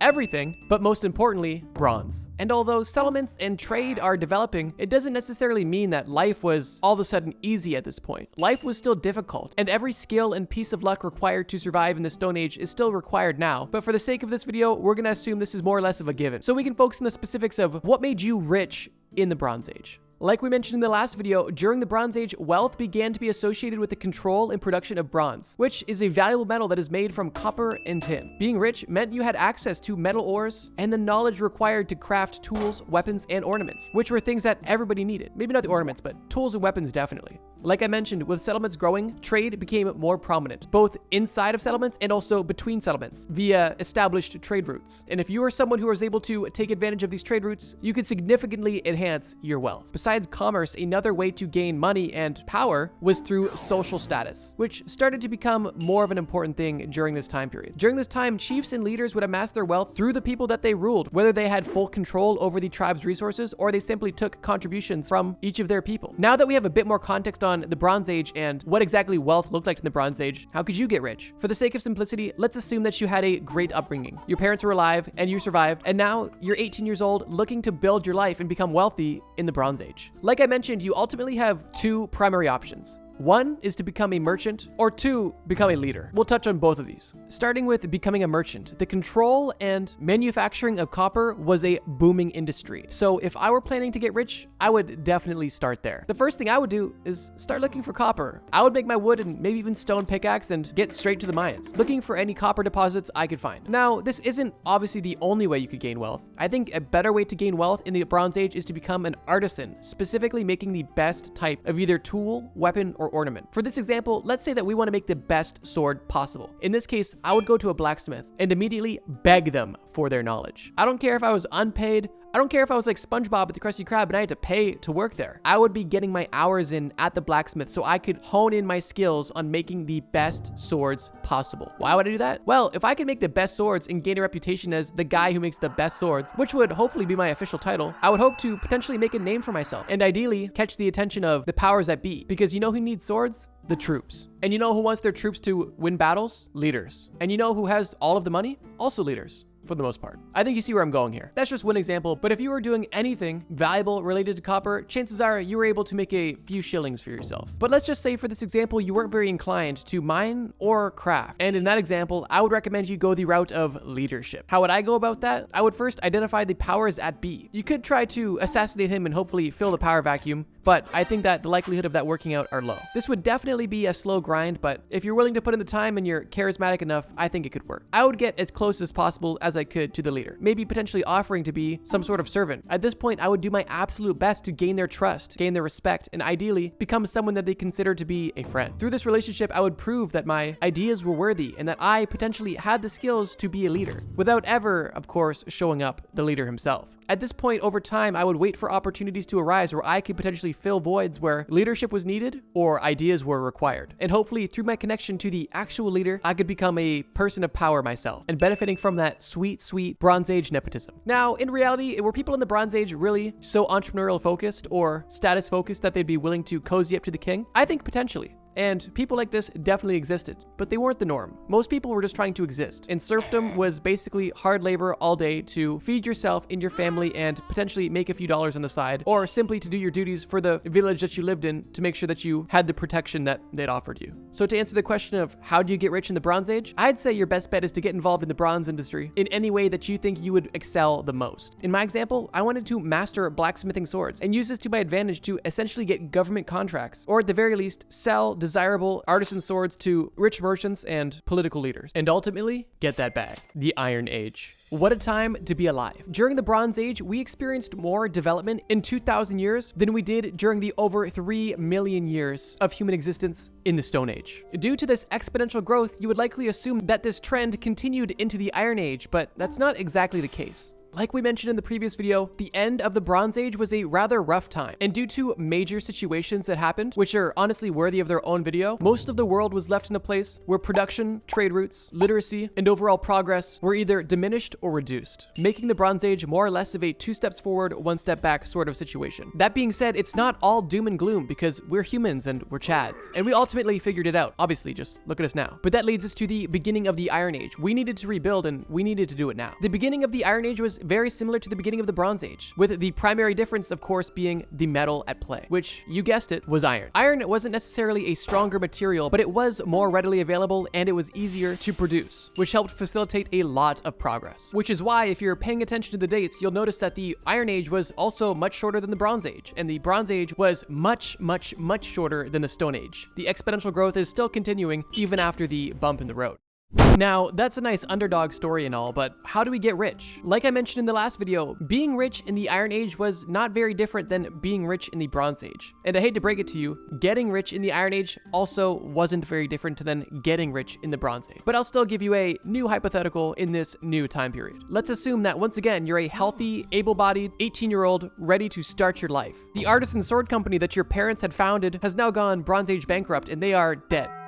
For the sake of this story, they just died too. They went broke and died. So now you're here, alone, looking to get that bag in the Iron Age. What do? Once again, you have 2 options. Get involved in emerging industries, in this case, the production of iron, or try to get as cozy as possible with the powers that be, which at this point in time isn't an easy task. So in this case, I'm becoming an iron mogul. With establishments growing and jobs becoming more or less of a thing, my plan is to find and own the best iron deposit my settlement and likely other settlements have ever seen. But here's the thing, if I'm just one guy looking around for iron deposits, I may not be that successful, and I may miss things. And even once I do find it, there's a lot of work to be done there. I guess what I'm trying to say is I'll need help. First thing I'll do is go to the nearest farm. I'm going to try to round up as many farmers that I can find who are no longer interested in farming and looking for a better opportunity. At this point, everyone's been seeing the new and shiny iron tools and they know that they're expensive. And likely they're interested and want their own. And my proposal to them would be, join my team, help me find an iron deposit, let's mine it together, and with you, I will share the rewards. Realistically, the proposal is no money up front, but a lot of money down the line if you're willing to work with me. And once I have a good group of guys, we're ready to go. Day one, we're looking, searching, scoundering, floundering, sleuthing, anything we can do to find iron deposits. Once this has been achieved, we begin the hard work, mining. We gather as much as we can and determine how good this vein of iron really is. And if we see potential, we set up camp. Once we begin mining, we begin either collaborating with an existing manufacturing facility or we build our own to be able to turn the raw materials into a usable iron to make tools, weapons, and once again, ornaments. Once we get a more refined process, we then begin to stockpile and finally sell our refined material. We could sell the raw material, but we also know that if we sell a more refined material, we can get more money. And from that point, we begin our journey. All of the men that were mining are now selling. Door to door, potentially. We are going to every blacksmith and offering them the best iron in the best condition with minimal work on their end. Just heat it and forge it. What more could you want? Ideally, once again, the leaders at B take notice and want to buy my iron, but I'm happy if even just the blacksmiths prefer mine. At this point, we begin to collect money and it's a beautiful system. In the Bronze Age, I wanted to make the swords, and in the Iron Age, I was the person selling the materials to those artisans. Is this a realistic plan? I highly doubt it. This oversimplified, trust me bro hypothetical is leaving out so many components. Specifically, all of the violence that would have potentially taken place either between my team, between settlements, between people in my settlement that wanted my iron deposits, and so many other things that could have potentially existed. I'm just now realizing that this video is basically what it was like to be an entrepreneur in every time period, which I guess makes sense because entrepreneurship and wealth typically go hand in hand. The medieval era. Now things are really heating up and we are in full swing of development. People are settled and civilization is making major strides. There's a very established class system and money is more important than ever. The richest people in the medieval era were the people that were closest to the powers that be, those being the nobility and the merchants that were able to sell products over very long distances. Both of these were extremely useful to the king and therefore paid very nicely. And considering the major wealth gap in the huge centralization of money and power, your best bet was to get money from the king, because most other people just didn't have it. During this time, spices, precious metals, and silk were extremely desirable materials, and I'm going to use those to my advantage once we get to the hypothetical. For my plan to get rich in the medieval era, I want to do something different. I'm done being an entrepreneur. I want to now become a criminal. And for this reason, I'll need to target merchants. You see, the nobility had most of their wealth come from the land that they owned, which was given to them from the monarch. And it's rather hard to steal land, at least not without a fight. So I think I'm better off stealing from the long distance merchants. In this time period, I am more motivated than ever to get my bag up because we are starting to see the early equivalent of modern luxuries. Large, beautiful castles, servants, comfy clothes, something that kind of resembles a toilet, concubines, jewel-encrusted stuff, and other fun stuff like that. So yeah, let's get rich. Although my plan may seem simple, with nations developing and with power becoming centralized, I am at greater risk than ever of being reprimanded for the crimes I'm about to commit. Because now there is rule, there is order, and I need to be very careful about how I go about breaking it. I'll start my journey once again like every other journey as an 18-year-old looking to build my life. Let's say that I was born into an established kingdom, into a regular poor family. My goal is to become a known member of society and a positive one at that. I want to be active in the church, helping those in need, and seen often within the community. But this will work in my favor for my malicious intention. My goal is to gain the trust specifically of the rich merchants doing long distance trade, because they 1, have the most money, and 2, are the most vulnerable. See, being a thief, I could try to pickpocket around my city, but eventually it's gonna catch up to me. And honestly, there's a cap to how much money I can make. Back to my trust with the merchants. My goal is for them to feel comfortable sharing their information with me, specifically when trade shipments are going out, what the shipments are, and where they're going to be. For example, imagine I just go around the city with a broom every so often, just out of my goodwill, but I always somehow happen to broom where the rich merchants are. This isn't by accident. I want to overhear them, and ideally, I want to gain information. If I'm sweeping right beside 2 rich merchants having a discussion outside and I overhear one of them telling the other one that they had a large shipment of spices just get delivered and they are currently days away from getting their large payment, I'm going to inquire. I may ask this merchant how the shipment went and where they shipped it. and where they even got the spices. I'm gonna pretend like I'm interested in the business, when in reality, I just wanna know when's that money coming into town and what route is it gonna take. Let's just assume that this merchant slips up and he accidentally tells me that his people always come in the back route to the kingdom, and they always head home under the veil of night. At that point, I have all of the information I need. I will go about my day, and as soon as the sun starts to set, I will put on my dark cloak and begin my journey. I will begin my trek on the back trail, getting outside of the kingdom and closer to my reward. I'll likely go 10, 20, 30, maybe even 40 kilometers on the trail. Something far enough from my kingdom so nobody knows what's going on, but still not too far that I can't do it in one night. I have two options. I can either hide and sneak attack these people on the way back, or I could gain their attention in other ways. For this example, my strategy is tricking the merchants into stopping and thinking that I need help. I brought a second robe with me and I folded it in a way that made it look like it was a swaddled baby. I'm going to be sitting in the middle of the trail holding my baby, rocking back and forth, hysterically waiting for them. Once they arrive, I'm going to beg them for their help and tell them that they need to help save my baby. I am going to be inconsolable and overwhelming to them. They're going to want to leave me immediately. Unfortunately, I don't need much time to distract them. Because the merchant didn't tell me who was carrying the gold and where it was held, pickpocketing here is useless, and my only option is to kill them. Because I have the agility and sword skills of an absolute ninja, I flawlessly cut them all in half and they die instantly. And with my expertly placed slices, the bag of gold and silver instantly reveals itself to me. I grab the loot, leave the men, and head back into my kingdom. I arrive the same night I left, I put my robe away, and in the morning, I start the nice side of my double life. Here's the problem with this situation. If money's going missing all the time, and I, a poor person, all of a sudden becomes rich, people are gonna ask questions. So I can't really spend my money, but that's okay. Because once I'm satisfied with the amount of money I have, I can leave my settlement and begin a new life. If I can travel far enough and go to places where I've never been heard of, which is likely the case if I'm just a locally known, gentle, poor person, in any new settlement I go to, I can tell them a rather convincing story that I am a wealthy merchant who was ran out of town by a bad gang and I'm just looking to have a peaceful life somewhere nice. Is this a likely or potentially even realistic situation? I highly doubt it, once again, but I think it's an actually pretty funny hypothetical of one way a rather evil person could get rich in the medieval era. And honestly, I would bet money that something like this happened at least once, and was probably more common than we think. Violence was common, robbery was everywhere, law only really existed inside of castle walls, and people were brutal. So to answer your question, how do you get rich in the medieval era? Well, there's plenty of ways, but if you're not born into money and you're not willing to put in the effort to become a successful merchant, I'd say your best bet is to go all Assassin's Creed and become the best thief you can absolutely be. The early modern era.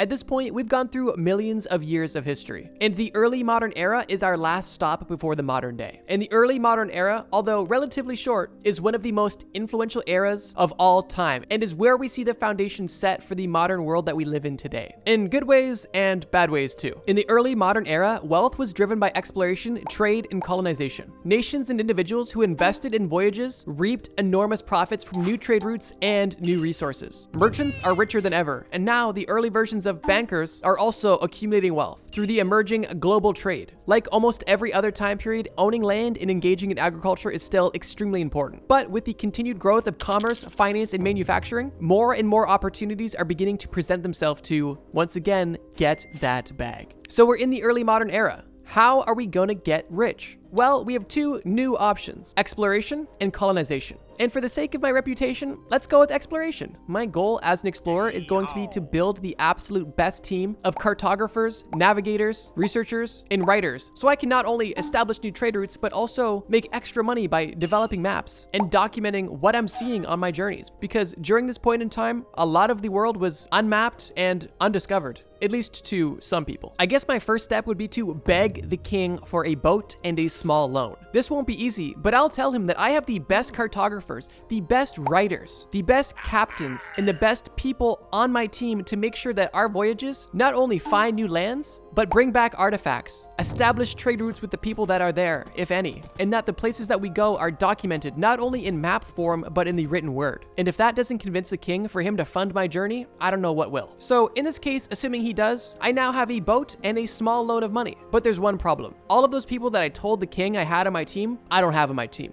And I don't even have a team. So now, I gotta get them. And during this time period, where do you think the best and the brightest would be? Do you think they would be the guy sitting on the side of the road, drinking wine and ale? Likely not. They're likely in the government, the government where I just got the boat and the loan. Now, of course, I can't ask the king for these people because then he'll know I'm lying. So I have to be a bit more creative. What I'm going to do is I'm going to identify the key players in the government, specifically for captains and cartographers, and I'm going to go to them and tell them, hey, the king gave me a loan, a boat, and he told me that you have to come with me. Now, of course, he could verify this with the king, unless I told him a reason not to. I'm gonna tell these people that the king is mad at them. And I don't know why, but the king said that if he saw them again, he was going to have them executed. And for that reason, these people should come on this adventure with me. Not only to get out of the king's sight for a bit, but also to get back in the king's good graces. This may seem manipulative, and you're 100% right, but it's also, in this situation, my only option. And now, my house of cards is finally complete, and together, we set sail. On this boat, I am more or less useless, so I am trusting the captain and the cartographer with this entire operation essentially. Fortunately, a lot of areas are simply unmapped, so I just tell the cartographer to tell the captain to go where we haven't gone before, at least where we don't have recorded evidence of going. And from that point, we're off. Even at this point in the story, we've done so much and risked so much just to even get here, and we haven't even made $1 yet, and we are still relatively poor. We have a loaned out ship, a team of people that we're deceiving, and debt to the government in the form of the loan. And if we're unable to find anything of substance, we're cooked. And my elaborate ruse is over. But because everything has kind of perfectly fallen into place in the story, let's continue that trend. And let's say on our first voyage, we discover the most amazing thing ever. What is it, you may ask? It's a remote, abandoned island where the richest pirate gangs hid all of their most valuable loot, including coins, artifacts, booty, and slightly used peg legs. At this point, I need to come clean. I tell the guys, hey, you guys are all being lied to, and if you don't continue the lie with me, then we're all gonna die. The men agree, we get the loot, we go back home, and we do it again and again. And we all live happily ever after. That's just one hypothetical about how you could use exploration to your advantage to get rich in the early modern era. And in case you wanted to learn about how to use colonization to get rich, well, just read a history book. The Modern Era. Wow, guys, can't you believe it? I've been able to cover millions of years of history, and somehow I've made no mistakes and left out no information. Everything I've said has been completely accurate and not totally oversimplified, glossed over, uninformed, and almost entirely hypothetical. That's crazy. But now, here we are in the modern day. A time period you may be familiar with. I don't think I need to explain too much about what being rich in the present day looks like, but I'll give a quick example. If you want a negative example, I recommend going to our channel and watching this video about rich weirdos. But if you want some positive examples, rich people just like cool stuff. Big houses, big boats, fast cars. And if you're really rich, space travel and goth girlfriends. Now, getting into how you can get rich in the present day, the opportunities are honestly endless. If you're currently watching this looking for a way to get rich, I'm gonna give you a foolproof plan to make more money than you could ever even imagine. The first thing you're going to want to do is grow your hair. Get it as long as possible. The next step is to grow facial hair and get tattoos. This will come in handy. After this, you need to establish a wardrobe of white t-shirts and basketball shorts. And once you have the look, you can begin the work. I need you to every single day begin posting on YouTube. Talk about stuff. Talk about stuff you like. Talk about stuff you don't like. Talk about that time you were almost in a movie. Talk about anything. Over time, people are going to respect you, idolize you, love you, and ultimately need your opinion for just about anything. And people are gonna eat this up. And advertisers are gonna wanna sponsor you and put their ads on your video, making you rich. Oh, and now that you have the system of getting rich and the look, you're probably gonna need a name. How about Dry Ineffective or Polar Bear 1? Something along those lines. You guys pick. But in case that's not replicatable for you guys, here's another great idea on how to get rich in the present day. Step 1 is be born into a family where your parents see you more as an opportunity to make money than their flesh and blood. At that point, have parents that create a toy channel based around you. After a few videos of you opening toys that you're excited about, your parents will begin raking in the money. And as you grow up, you'll be like, huh, I had a weird childhood, but my parents are rich.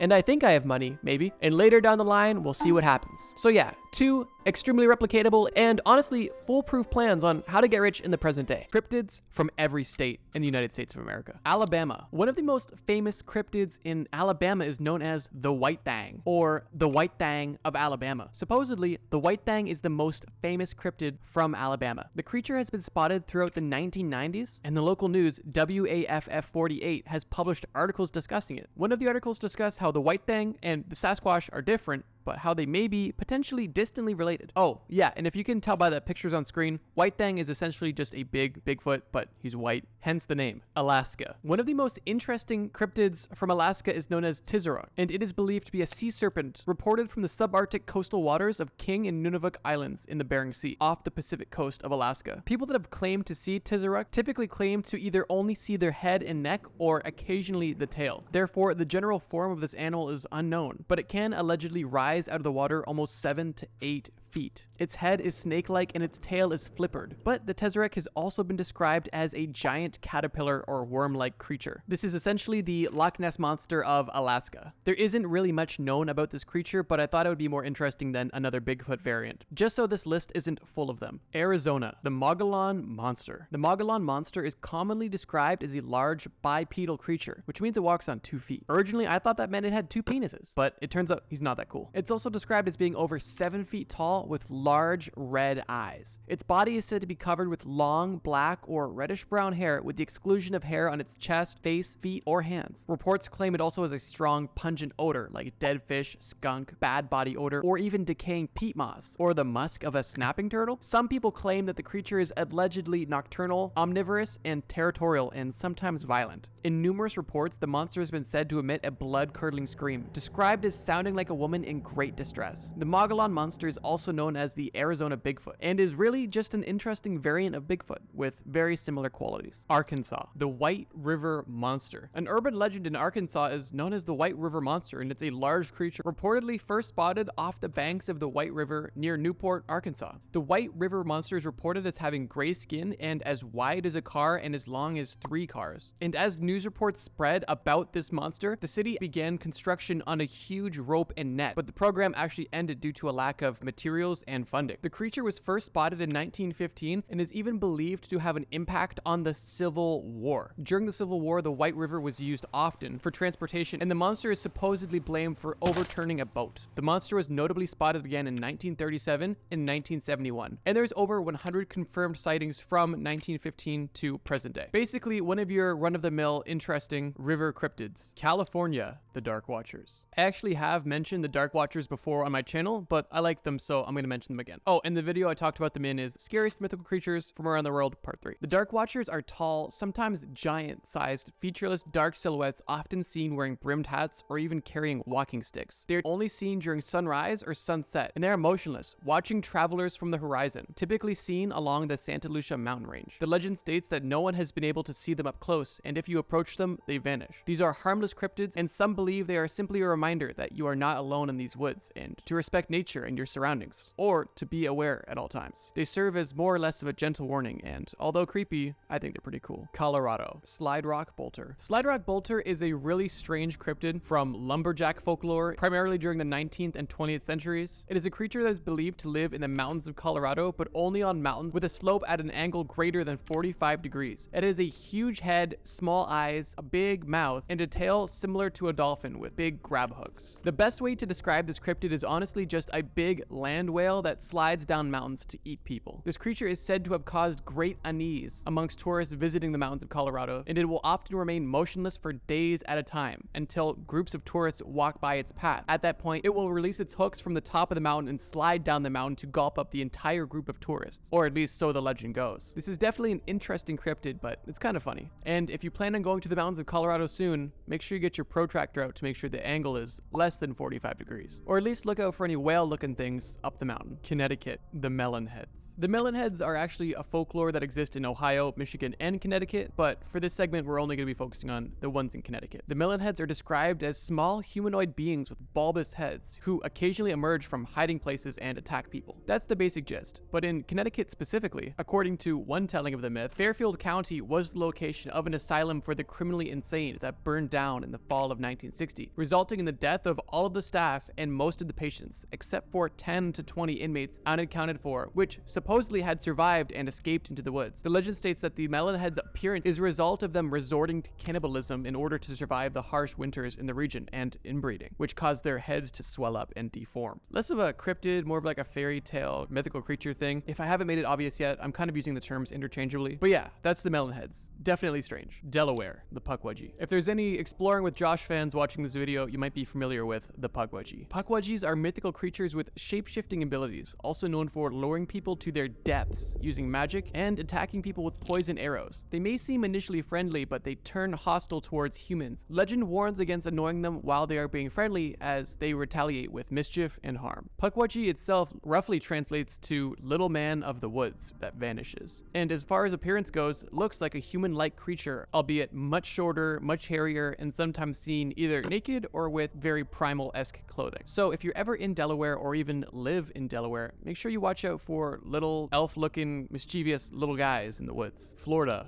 the muck monster. In late August of 2009, two members of a non-profit called Lagoon Keepers were attempting to remove what they thought were a log from the Lake Worth Lagoon in Palm Beach, Florida. That log proceeded to give the two non-profit members a runaround of the entire lake, diving deep whenever the boat came within 10 feet of it. During the chase, one of the men called this monster the elusive muck monster, and the other man filmed the encounter and put it online. The news picked up the story, and the city quickly took note and did almost everything they could to profit off of the situation. T-shirts were sold, specialty drinks were made in bars, and the city even installed viewfinders along the water. The only real visual that we have on this creature is its wood-like appearance from part of its back poking through the water briefly, which to me seems similar to a snapping turtle, but who knows. So anyways, this creature did end up being pretty good publicity and a decent boost in tourism, which is kind of funny. But as far as the cryptid goes, there's not much information. Georgia, Altamahaha, or Alti. Basically just the Loch Ness monster of Georgia. It's believed to live in small streams and abandoned rice fields, and sightings are few and far between. There's not a ton of information about this besides the fact that it's extremely similar to the Loch Ness monster, supposedly. But yeah, this one's kind of uninspired.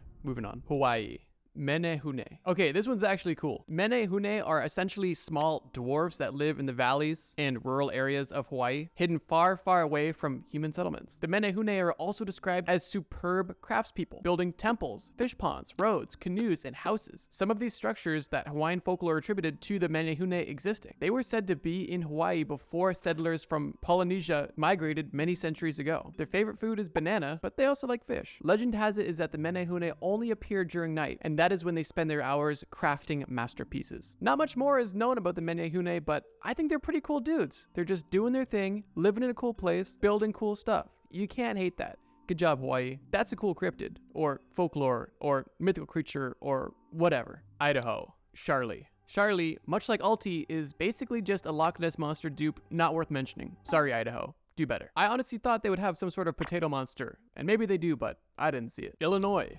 The Enfield Horror. This creature is described as having 3 legs, a short body, 2 short arms, and 2 pink eyes as big as flashlights. It stands at 4.5 feet tall and is grayish in color. It's definitely a gross and droopy looking creature, and it's honestly pretty creepy as well. Its first sighting was in the early 1970s in the small town of Enfield, Illinois, hence the name. During one of the first sightings, a very convincing story got out and got media attention, and this caused a lot of hunters to become excited about the prospect of finding and killing the Enfield Horror. For a while, tourists traveled and hunters began hunting, both looking for this gray creature in the woods. All of these hunts were unsuccessful, and as the hunting and tourism enthusiasm died down, 4 more sightings were reported since. Indiana. Mesha Kennebec, also known as the Manitou Monster, is an Indiana cryptid that is said to live in Lake Manitou for over centuries, being spotted by Native Americans and early settlers. By those who have seen it, it's been described as 60 feet long with the head of a bull with a serpent body. It is more or less of your run-of-the-mill lake monster, but it wasn't an exact ripoff of the Loch Ness Monster, so I thought I'd give it a bit more attention. Pretty cool, and the Native American ties are always interesting because their folklore is great, but that's about all I got. Iowa. Van Meter Monster. The Van Meter Monster is reported to be a 9-foot-tall winged bat-like creature, also known as the Van Meter Visitor. This creature was said to shoot light from its horns and is immune to bullets. Witnesses made plaster casts of its 3-toed footprints after a confrontation. The creature has been seen disappearing into a nearby coal mine, and similar sightings have continued up until the 2010s. Today, there is even a commemorative event, and it's held around the anniversary of the sightings. Pretty cool, I like that it gets the community together. It seems scary. Kind of reminds me of Mothman. 8 out of 10. Let's keep going. This video is kind of evolving, so now it's more, now I'm just ranking these guys. Okay. If I lose any more brain cells, this might just end up being a tier list. Kansas. Deer Woman. Deer Woman, or sometimes known as Deer Lady, is a spirit from Native American mythology. She can be seen in two forms, either a beautiful young woman with deer feet or just a deer. And her general vibe can kind of shift depending on the context of who she's dealing with, but for the most part, she has her sights set on men who have harmed women and children, and to them, she is vengeful and murderous, typically known for luring these men to their death. Overall, Deer Woman's got a pretty cool vibe. Good job, Kansas. Kentucky. The Pope Lick Monster. Yeah, you heard that right. We're already off to a weird start. The Pope Lick Monster. Unfortunately, this monster is not known for licking the Pope, but it doesn't get much better. Pope Lick Monster, or more commonly known as Goat Man, is a legendary part man, part goat, and even part sheep creature, reported to live beneath the railroad that goes over Pope Lick Creek in Fisherville, Louisville, Kentucky. Legends about the Goat Man claim that it uses hypnosis and voice mimicry to lead trespassers on its bridge either onto the tracks in the way of a oncoming train or to below the bridge where it can attack them with a blood-stained axe. Typically, Goatman would make its voice sound like the voice of either someone else or even potentially someone familiar to you, making you want to see who's talking to you and where they are. Some legends state that Goatman is so vengeful because he was treated so poorly during his lifetime for being such a different creature, at least different by human standards. And some legends state that Goatman is simply a reincarnation of a farmer who made a deal with the devil. Either way, he's definitely strange looking, and if you're passing by a bridge in Pope Lick, Kentucky, don't lick the Pope, don't go under the bridge, don't go over the bridge, and if you hear somebody you think you know, you don't. Get out of there. Louisiana. Fille Fouillée. To describe what you're looking at, let me give you a bit of context. The story of Fille Fouillée starts in Acadia. Legend states that there was a blacksmith named Will Smith. No, not Will Smith. Will Smith. And when Will Smith died and went up to heaven, he was given a second chance at life. But that second life he lived was not a good one. Unfortunately, he chose to do evil this time around. Because of this, the second time he died, the devil doomed him to live on earth forever with only a single coal to warm him. That is why this cryptid or spirit is only really seen as a dimly lit orb in the distance. There is typically no figure associated with this creature. Fille Fouillée spends his time in the swamps of southern Louisiana trying to lure people out deep into the swamp to their death. It is advised that anybody near the swamp at night avoid following any strange dim lights in the distance, as the ending is never truly good. Maine. Kawakwa. Kawakwa is a cryptid from Abenaki folklore from northeastern United States, specifically Maine. The creature is described as a giant, cannibalistic, half-animal, half-human creature that roamed the forests of present-day New England in ancient times. The Kawakwa is described as being a former human whose heart turned to ice, either because of evil spirit possession or because they committed a crime that was truly dreadful, like cannibalism. The only sensation the Kawakwa is able to feel is an insatiable hunger, and their existence is pretty pitiful. They are no longer claimed to exist, so there is no risk to you or me, but if you have a time machine and go back to ancient times and decide to go to New England of all places, look out for the Kawakwa. It may want to eat you. And by may want to eat you, I mean he will lick and nibble you from head to toe. Maryland. Chessie. Can you guess what this creature is going to be? Did you guess another Loch Ness Monster type creature? Could you guess because the name is completely uninspired? Well, congratulations, you have a functioning brain.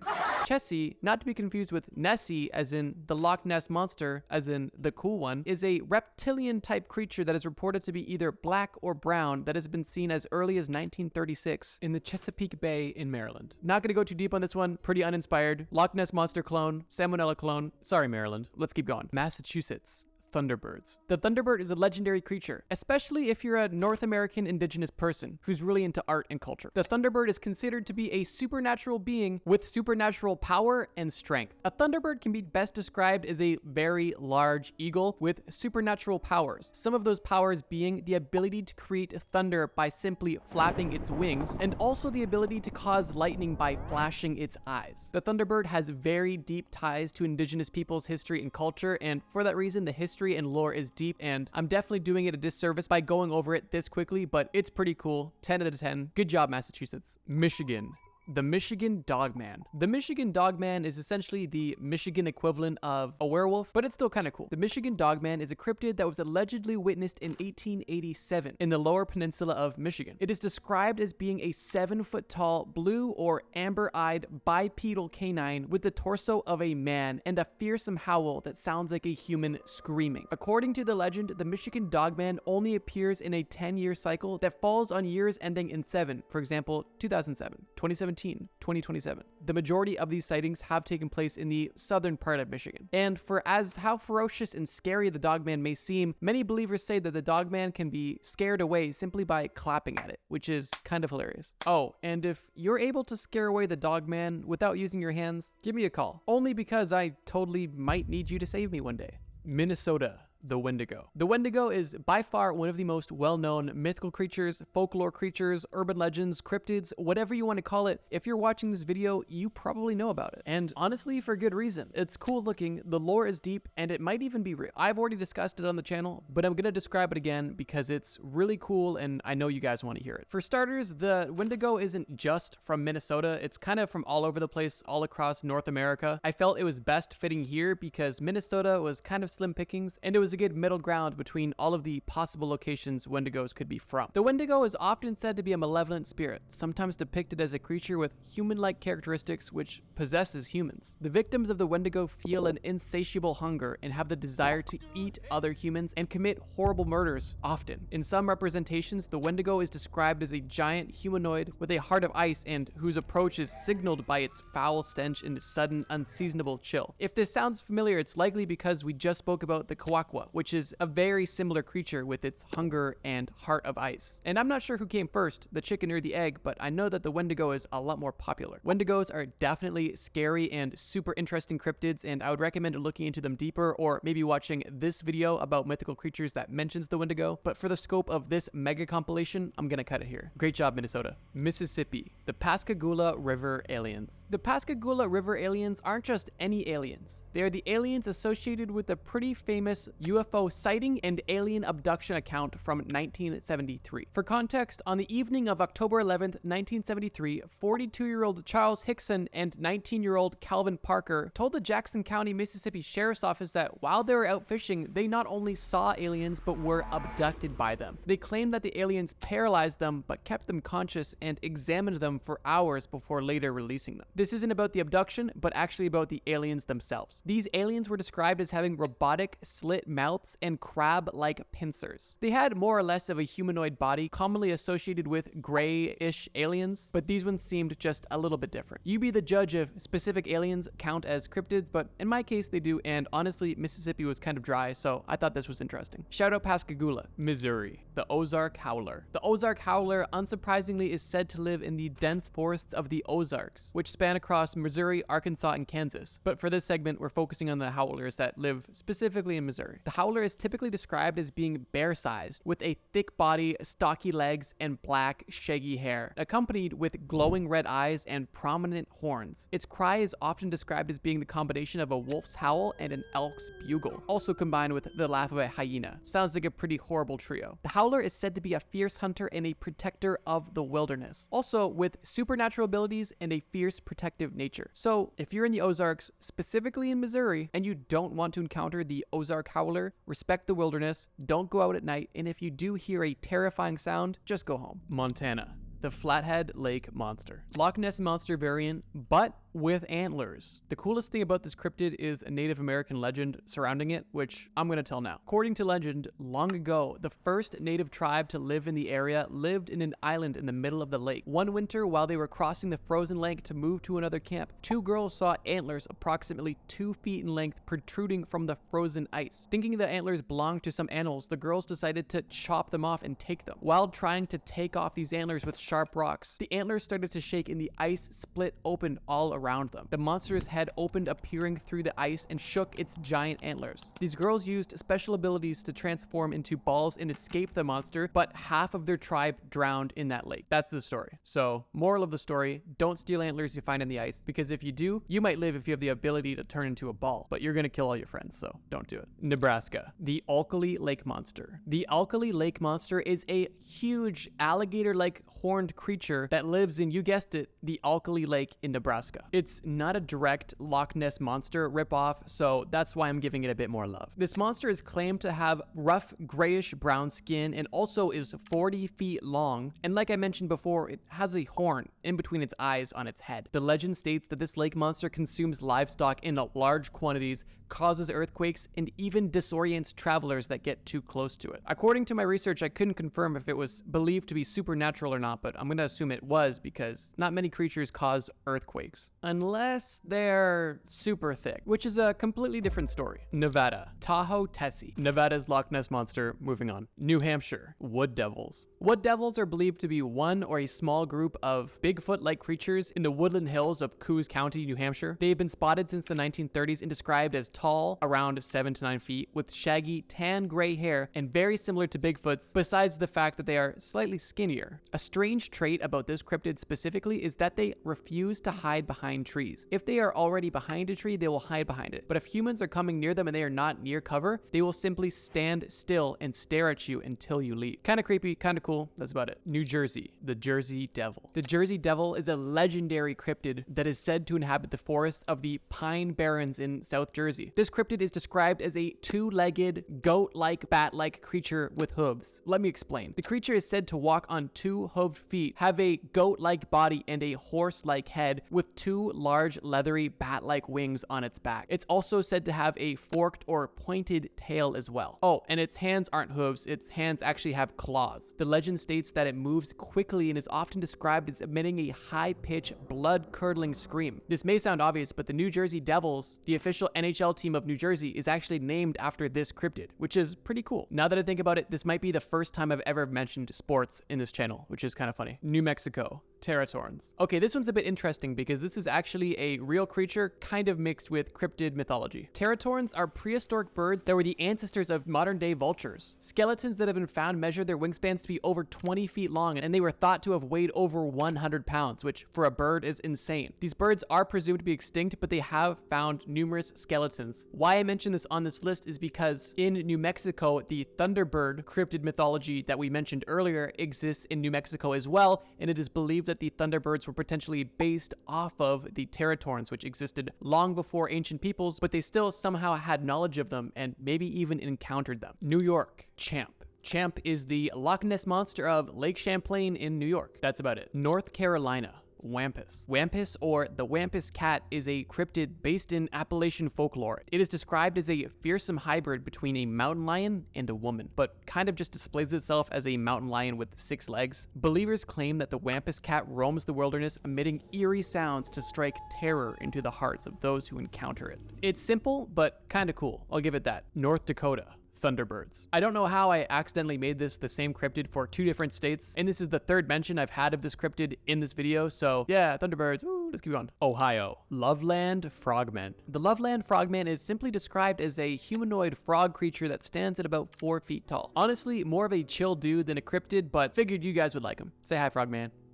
Oh yeah. If you've made it this far, say hi Frogman in the comments to say hi to Frogman and also to confuse people that haven't made it this far yet. Oklahoma, the Oklahoma octopus. The Oklahoma octopus is a cryptid that is said to live in man-made freshwater lakes in Oklahoma where it attacks and kills unsuspecting swimmers, and that's it. Oregon, Gumbaroo. The Gumbaroo is described by early lumberjacks as being larger than a bear with tougher, shiny black skin that absolutely nothing could pierce. It is even claimed that bullets just bounce off the thing. And according to the legend, the only way to kill it is with fire. And if you set it on fire, it literally explodes. This cryptid does have a good name, so congrats, Oregon. Nice job, Gumbaroo. Pennsylvania, the Squonk. Shout out to Pennsylvania for having one of the most depressing cryptids there is. The Squonk is more or less of a pig-like creature that only walks around at dusk and dawn. It is covered with extremely loose skin that is littered with warts and moles. The Squonk is famously known for being perpetually unhappy and always crying, like a lot. Skilled hunters can even track down the Squonk by finding its tear-stained trail. And when the Squonk is concerned, frightened, or feels like it may be in danger, it can literally dissolve into a puddle of tears to escape any danger. Doesn't get much sadder than that. Rhode Island.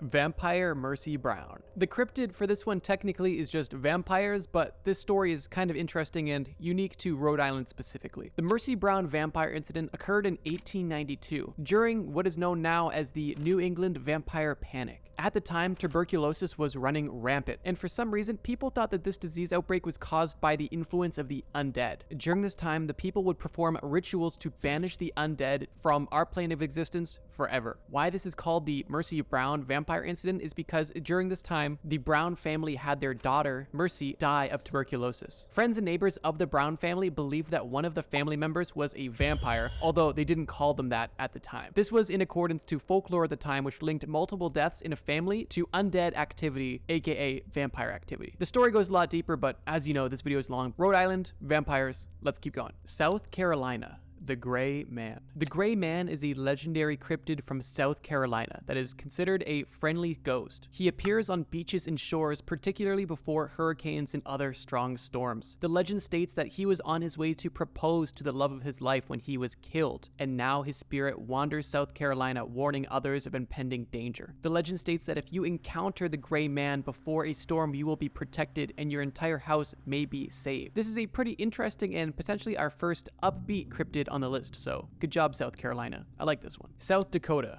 Tekuhi. Tekuhi means big man in the Lakota language, who are the indigenous peoples of South Dakota. Tekuhi is said to be a supernatural being who serves as a guardian spirit protecting land from invaders and malevolent creatures that hunt humans and animals. He is a cryptid that protects the nature and humans and animals from other cryptids, and for that reason, he's okay in my book, which is why I discussed this Bigfoot dupe. Tennessee. The Tennessee Wildman. The Tennessee Wildman is basically the opposite of Tekuhi. Like Tekuhi, he is a 7-foot tall, dark-haired, humanoid creature, although that's about where it ends. He has piercing red eyes and screams a disturbing war cry that frightens anything that hears it. He smells awful, kind of like Bigfoot, but he is extremely aggressive. The Tennessee Wildman is extremely strong, fast, and agile, and is extremely territorial as well. He has an obsession with targeting dogs and women, and although he is typically seen trying to attack women, he has never been successful, as these women always find a way to escape. What do you guys think? Evil Bigfoot, cool or not cool? Texas. Donkey Lady. Donkey Lady is the famous cryptid said to haunt the Donkey Lady Bridge in San Antonio, Texas. According to the legend, the bridge is inhabited by the spirit of a woman who is horribly disfigured by a fire, leading to her being referred to as the Donkey Lady. It is said that she haunts the bridge, appearing to unsuspecting travelers who pass by, and the legend also states that she may even chase or attack those who get too close to her bridge. Kind of feel bad for the lady. She got made fun of for something she couldn't control, but at least she's getting revenge. Good for her. Do you, Donkey Lady. Utah. Skinwalkers. No video about cryptids is truly complete until you mention skinwalkers, and this video is no different. In Navajo culture, a skinwalker is a type of harmful witch who has the ability to turn into, possess, or disguise themselves as an animal. Skinwalkers typically use these disguises or possessions to stalk their prey and kill and attack people. They also have other supernatural abilities such as super strength and voice mimicry to lead people to their certain death. The skinwalker lore is deep and goes far beyond the scope of this video, but I have made a video discussing them in the past. They're very cool, and check them out after this video if you want. Vermont. The Northfield Pigman. The Northfield Pigman is a cryptid or urban legend from Northfield, Vermont. Descriptions of the Pigman vary, but he is typically described as a humanoid creature with the body of a large pig, but with the features of a man. Sightings of the Pigman have been reported across rural areas surrounding Northfield and often in the vicinity of old farmhouses or abandoned buildings. Some interpretations believe that Pigman is the result of an experimentation gone wrong or a spirit of a deceased farmer seeking revenge. Although the origins are still unknown and often debated. Pigman is definitely creepy and sometimes is even described as just a boy that went missing in the woods who decided to wear a pig's face as a mask. But yeah, lots of lore, kind of creepy. Good job, Vermont. Virginia. Snallygaster. Like almost every cryptid, descriptions of the Snallygaster vary, but it is often depicted as a fearsome dragon-like creature with large wings, sharp claws, and a metallic beak lined with razor-sharp teeth. According to the folklore, it preys on livestock and unsuspecting travelers, specifically children, by swooping down from the skies and snatching its victims. Some variants of the Snallygaster say it has tentacles instead of razor-sharp teeth, but either way, it's a terrifying-looking creature. Washington. The Concert Lake Monster. The Loch Ness Monster But in Washington, West Virginia,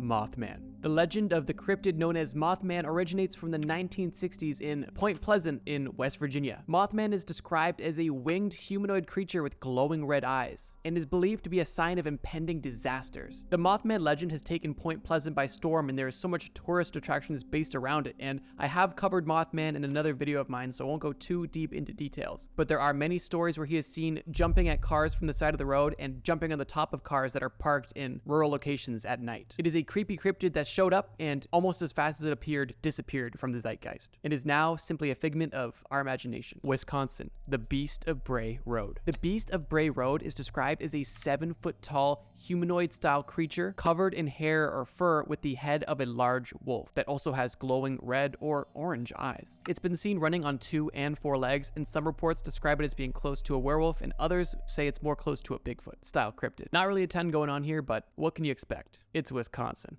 Just kidding, Wisconsin. I love ya. Wyoming, jackalope. Admittedly, this is likely my favorite cryptid on the entire list, simply because I find it cute, and honestly, I hope it exists. Or at least did at one point. The jackalope is a cryptid that is described as being a rabbit with antelope horns, and that's basically it. They're pretty iconic in the Wyoming area, urban legend scene, and even pop culture as well. I know this video is alphabetical, but we kind of saved the best for last, unintentionally. The most evil women in history. It's a pretty well-known fact if you look at my channel that you guys like morbid content. Whether it be killers, torture methods, or mythical creatures, you guys like weird and scary. But unfortunately, with most of these topics, one thing I haven't really covered is women. And I'm all about inclusivity and equal representation. So in this video, I wanted to switch it up a bit and focus on the women of evil. Dangerous, evil women that kill people and more. And if you thought women were scary before this video, they're gonna be terrifying after. Let's begin. First up on our list is Beverly Allitt, one of Britain's most hated serial killers. She worked as a nurse in the children's ward in the UK and ultimately intentionally injured 13 of her patients and murdered 4 of them in the process. The 9 that did survive weren't much better for wear and were seriously injured. Beverly would administer lethal insulin injections and also inserted air bubbles into the bloods of her victim. One of the saddest parts about the story is that all of these crimes were committed in only a 2-month period, and all of her victims were infants, one of which was only 2 months old. One of the scariest parts about this story is that Beverly had no clear motives, and due to her mental health concerns, she wasn't held in prison. She's currently in a secure hospital. It is so extremely unfortunate that in such a short amount of time, this woman was able to inflict so much damage upon so many young, vulnerable people. It's truly disgusting. I suppose the silver lining is that she was relatively quickly found out after only 59 days or just under 2 months, but even one child harmed is too many in my books. Let's move on. Next up, we have Leonarda Cenciulli, a dangerous female killer from Italy. This story is a trip, so just try to follow along. To put it frankly, this woman was a nut job. She had a very rough upbringing and was extremely superstitious. Her family mistreated her, and that led her to rebel and marry a man that her family didn't approve of. She was then banished from her family, and she believed that her family had put a curse on her that would only allow her to have negative experiences. And she believed in this curse heavily. You'll see what I mean. She dearly wanted to be a mother, but unfortunately, out of the 17 pregnancies that she had, only 4 of her children survived, one of which was her son, who she loved dearly and would do anything to protect. She saw a palm reader, and the palm reader told her that all of her children would die before her, and she didn't want to believe it. Not too much longer later, in 1939, the World War II draft happened, and her son was of age to be drafted. So what did she do? Well, she thought she could have a human sacrifice to protect her son. What she did was she targeted vulnerable middle-aged women that were unhappy and unmarried and promised them a life of good fortune and much more. The first victim she invited over, she told to write all of her friends and family's postcards saying that she is so happy in life right now, and also told her to not tell anybody what she was doing. This victim came to Leonardo's house, drank wine that was poisoned, passed out, and Leonardo killed her and cut up her body and turned her body into soap and tea cakes, which she served to her friends and even her son. But unfortunately, it doesn't stop there. This one sacrifice that she did to protect her son in the war wasn't quite enough for her, so she ended up doing the same thing again 3 more times. But she was eventually caught as her last victim's sister was growing concerned of where she could be, and fortunately, she heard that her sister, the victim, was last seen going into Leonardo's house. That prompted an investigation where both Leonardo and her son, Giuseppe, were taken into custody, where she promptly admitted to everything and pled guilty to all of the charges. This case is so strange and morbid, and I honestly can't understand how one can be so superstitious. But there has to be more going on here, because nobody who's just superstitious ends up eating people. Disgusting and crazy, honestly. I know I put a lot of time into this story specifically, but I thought that this context was kind of required, and I thought that that this story was just too crazy not to give more detail on. There's no doubt this woman is evil and dangerous. Let's keep moving. This next entry brings us all the way back to the 1500s in Hungary with Elizabeth Bathory. Before I get into the details, I'm going to say this. There are two popular beliefs about the story of Elizabeth Bathory. One is that this entire story was made up and fabricated to discredit her and her family, and the entire situation was just a witch hunt to put her away for good. And the second belief, which I think that I'm a part of after doing some research on the topic, is that everything I'm about to discuss is historical fact and true, and this lady was an absolute maniac. Elizabeth was given the nickname Blood Countess, and even Countess Dracula, as she had very odd vampiric tendencies. Elizabeth was obsessed with her looks and preserving her youth, and unfortunately she thought that the best way to do so was by bathing in the blood of her virgin servants, and that's exactly what she did. She began torturing, beating, and murdering them, and then draining the blood from their bodies and doing what she wished with it. Allegedly, her husband even built her a torture chamber in their castle where she could inflict horrific acts on the servant girls. Of course, she only had so many servants and consistently needed to recruit new servants to become a victim of hers, which she would prey upon the daughters of younger class families who felt blessed to have the opportunity to interact with higher classes. Unfortunately, their daughters never returned home. After targeting the daughters of noblemen, formal complaints were submitted and Bathory was investigated, and her crimes were uncovered. She was convicted of 80 counts of murder and in 1611 was confined to a room in a castle with only slits for food and air, and she died 3 years later. Now, I'll let you guys make up your mind about whether or not this woman was dangerous and evil or not, but the fact that there is so much evidence, 52 collected statements, and the fact that this has stayed through history for almost 600 years, to me definitely says that she's not innocent and likely not a great person either, at the very least. But let's keep going. Now, bringing it back to the modern day in the United Kingdom, we have Joanne Dennehy, another one of the UK's most notorious female serial killers. She's also known as the Peterborough ditch murderer because she would throw bodies in ditches in Peterborough, where she lived. Kind of self-explanatory, but to put it bluntly, Joanne is a narcissistic psychopath who had a very unfortunate draw to men and extremely evil intentions. And by draw to men, I don't mean that she was interested in men, I mean that men could not resist her. She had some sort of magnetic personality that people were just attracted to. And this, unfortunately, isn't super uncommon for narcissists and sociopaths when you first meet them. Just for a bit of context of how evil this woman truly is she's by professionals and experts considered one of the most dangerous, if not the most dangerous woman to be in the criminal system in the United Kingdom right now as we speak. In March of 2013, Joanne and her accomplice, Gary Richard, had the grand idea of mimicking Bonnie and Clyde by murdering 9 men. And unfortunately, over the course of 10 days, they murdered 3 men and severely injured 2 others by stabbing them. She was eventually caught when the poorly hidden bodies were found. And if you want to really know how truly messed up this person was, when the first body was found, he was naked from the waist down and his top half was covered in a sequin dress. She specifically dressed up the body like this to humiliate him as his body was found, if killing him wasn't bad enough. Investigators immediately knew that they were dealing with a deeply disturbed individual, and after they caught her, they knew that they were exactly right. The first victim that they found was actually her landlord, and the next 2 victims were random dog walkers that they found on the road. There's a lot more deep and disturbing details to get into about this specific situation, and they're honestly more than the scope of this video without making it 10 hours long, but I think I covered most of the important details to convey the information that this woman is evil, dangerous, and straight up menacing. But we're not done yet. Let's keep going. This next dangerous woman was described by the judge of the case as evil himself. So if there's any entry fitting for the list, it's this one. This entry also has an interview available on YouTube, which I watched for this video, and it is